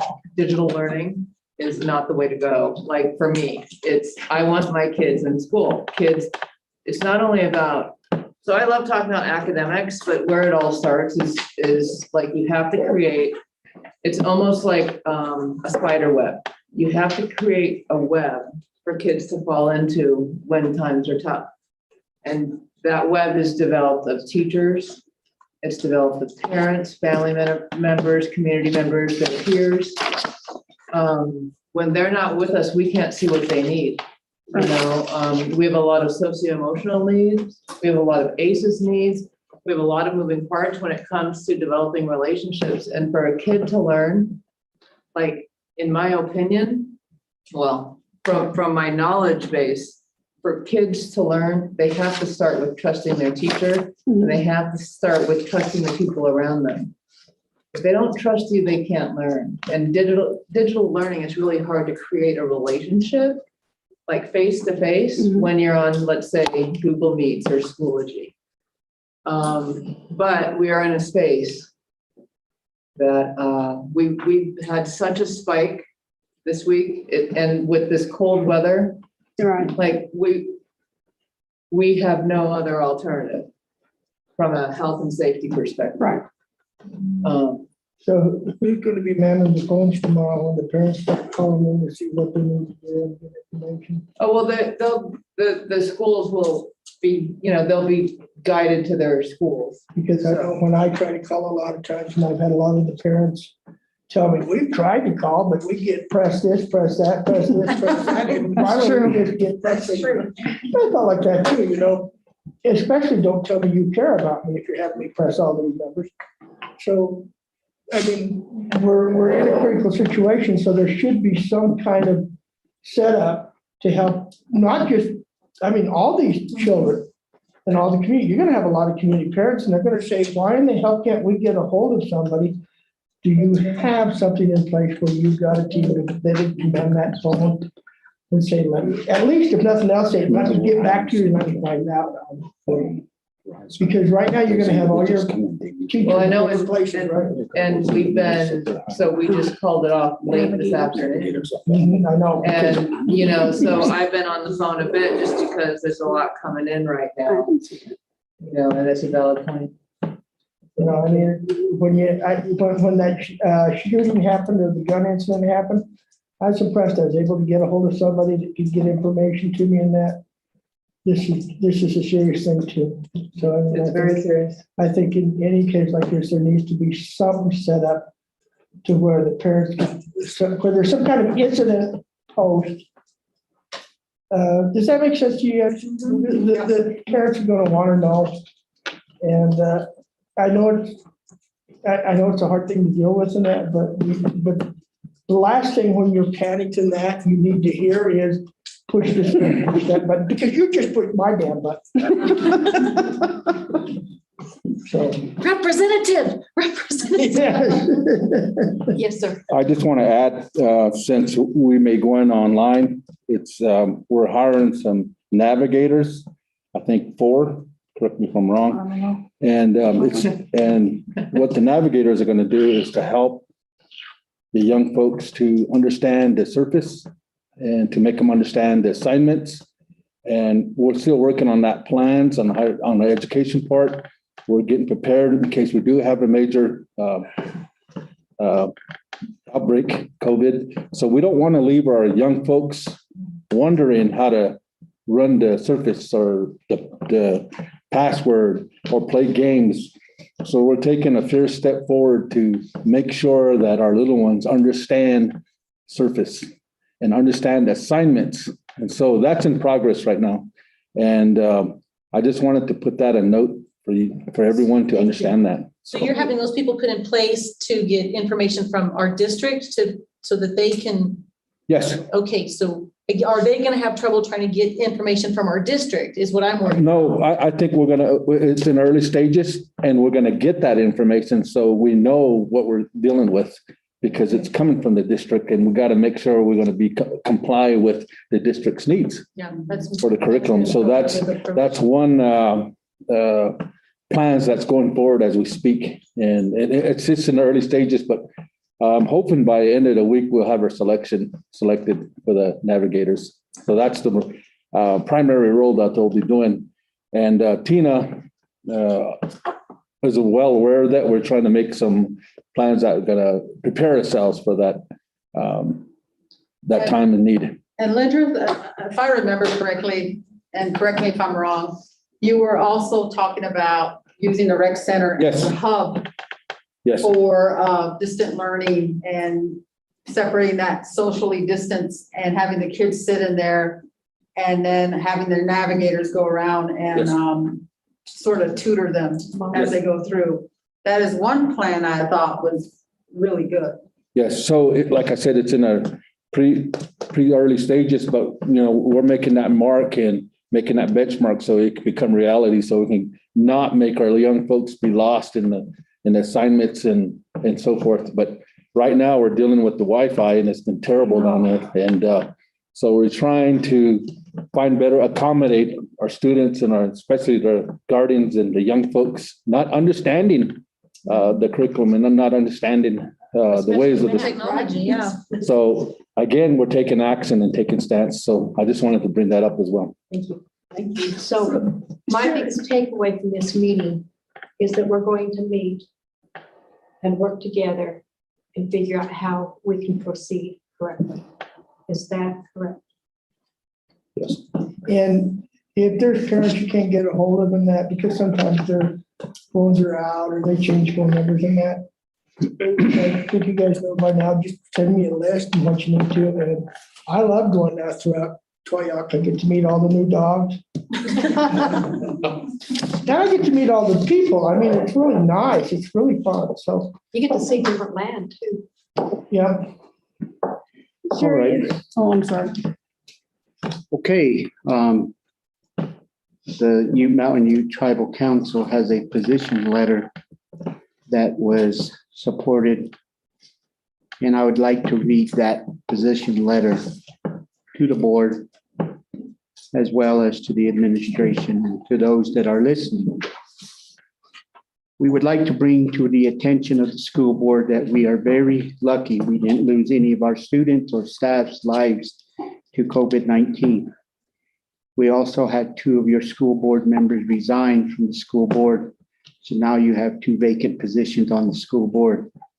So if we are truly looking at where we are at now, and with the increase of positive cases in the Montezuma County and within the RE1 school district, the announcement that came out today with school closures starting tomorrow up to November 8th of next month, we eagerly wait for next month in November for our children from age 5 to 11 years old who will start the vaccination and get vaccinated to get to our point on where we are at and what is our request from the Ute Mountain Ute Tribe to the RE1 school board through our joint IPP meeting tonight. From the Ute Mountain Ute Tribe, we have around 294 enrolled Ute students. Total for the Native American students is around 733 students. 1/4 of the student body is Native American. Total students in the RE1 school district is around 2,779 students. The student ratio is 15:1 per classroom. The teachers employed is about 178. We know there is a lawsuit a while back to have district change so that there may be a person from our district to run for the school board, which has happened, and the current process is not in the best interest of the tribe. We do not have a tribal member sitting and giving the Ute Mountain Ute Tribe a voice at the school board level. We would like to have a voice on the decisions made in the RE1 school district on behalf of the Ute Mountain Ute tribal children. We want a representative from the Ute Mountain Ute Tribe to sit on the RE1 school board. Recently, we heard that the RE1 school district was going into a four-day school year starting January 2022. We are requesting a bus route that meets the needs of students to get to their school buses, a route that goes through the community of Toyac.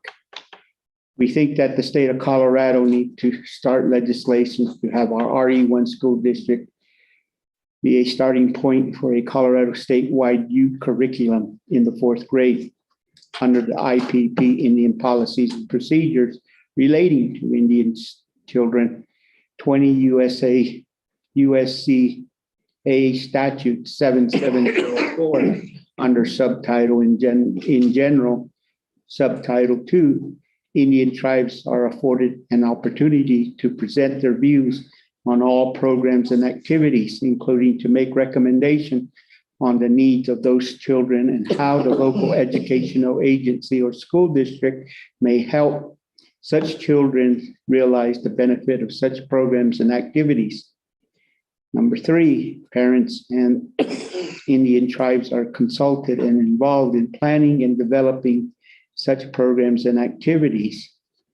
So our question is based on this statute. How can RE1 school district go into these decisions without consulting with the Ute Mountain Ute tribe? We can work towards a better and brighter and safer school district if we work together for the future of all children's education. As the Ute Mountain Ute tribe are a great resource and a great partner. Thank you on behalf of the Ute Mountain Ute tribe and the Ute Mountain Ute Tribal Council. I tried to write everything down. We are not sure that we're going to go to a 4-day. We are reaching out to the community to find out if that's something. The reason we're doing it is staff shortage. And we don't have enough subs if somebody gets sick. So we're having to look at that, what's best for students. But it will be, we will be reaching out to community members, and we will probably be calling you at some point and setting up a date where we can meet with you and with the whole tribe. And then we see where they want to go with it. We want all input. So, but I do agree with having the bus route go through the community. I also agree that we do need to have some curriculum, and you wanted it 4th grade. And I hope that you understand that I'm going to try to keep you involved in decisions. So please bear with me, call me. You all have my number. I know because all of you have called me at different times, and I want to, it's important that we work together, and we need to not go through another year. So. Would you mind sending us that letter electronically? Sure. Because I received this one earlier today, but if I could get that, then I can tear it. Tear it. Oh, I have one. Okay. So I will bring it in. Well, you scan it. Why don't you just give it to me and I'll scan it and then. Okay, I will do that. that work? Because I started to say I have a new printer, but I haven't hooked it up to my, I have a I'll new take printer, care but of I have not hooked it up to my computer yet, so I don't know how it scans. President Wright, I believe the curriculum was adopted already. Yeah. Am I right? Yeah. I thought it was So already 4th grade in 4th grade. I thought so, but I was going to check on it. Yeah. You would know at this you point just- more than me. The Ute Mountain history curriculum book. Could I add on to that a little bit? Certainly. Of what the Vice Chairman mentioned in the letter? Achievements and measurements are great to utilize, but as the presentation was done today, there's different measurement tools, and they vary. Right, yeah. So we have to have something that really comes up with a true measurement that we are being more successful. Education is a key component to each one of us in our individual lives. Learning the basic educational core values of life, it's about giving students the support and the curriculum that they can learn from. So we really need to look at where we're going into the future. I would also recommend that the PPI or the IPP, Indian Policies and Procedures, not only meet just annually, but even do it semi-annually or quarterly, so you can get better input as a representative from District D and as the superintendent for the RE1 school district and the school board and the liaison. It'd be good as we start, and I think that was the original intent from the CSC when Yolanda and I originally started that with the task force, and then it eventually became the Community Support Committee, the CSC. That's how that has started. The original idea of that was to reach out to the school district, to have them come down to Toya, whether you're principals, staff, teachers, administrators, school board, come and learn about who we are. That way you better utilize and try to create a curriculum that really best meets the needs. I did talk to the state of Colorado education, CDE, today, and they said that we haven't adopted nothing for Ute Mountain. There's only 2 tribes in the state of Colorado, Ute Mountain Ute and Southern Ute, that are federally recognized in the state of Colorado. We do have the largest population base for Native students. And if we're going to start it, then let's start it with this school district here. And that kind of fans out to the rest of the state of Colorado, as we had some legislation introduced on mascots. And I say that because a lot of different schools, whether they're K through 12 or higher ed, really don't understand why this legislation came about mascots and what has negative impacts on Native Americans and what's going on with students that are in the urban area. So they're the ones being more impacted than the ones on the reservation. But here it can start in this school district to move forward in a positive manner. So as we start to work toward a better future from parents, from staff, from council, to create something that's going to better meet the needs. But look at a curriculum that each child is going to be different in their learning curve, but something that fits them so that they can learn, because this is the starting part for these children. Once they become adults, we want them to graduate with all these core values, and especially in financial literacy, that is a key component in their future, because they're going to go into the workforce or they're going to go into higher ed. Once they move into these areas, they're going to have to learn how to take care of themselves, because sometimes their support group might not be there.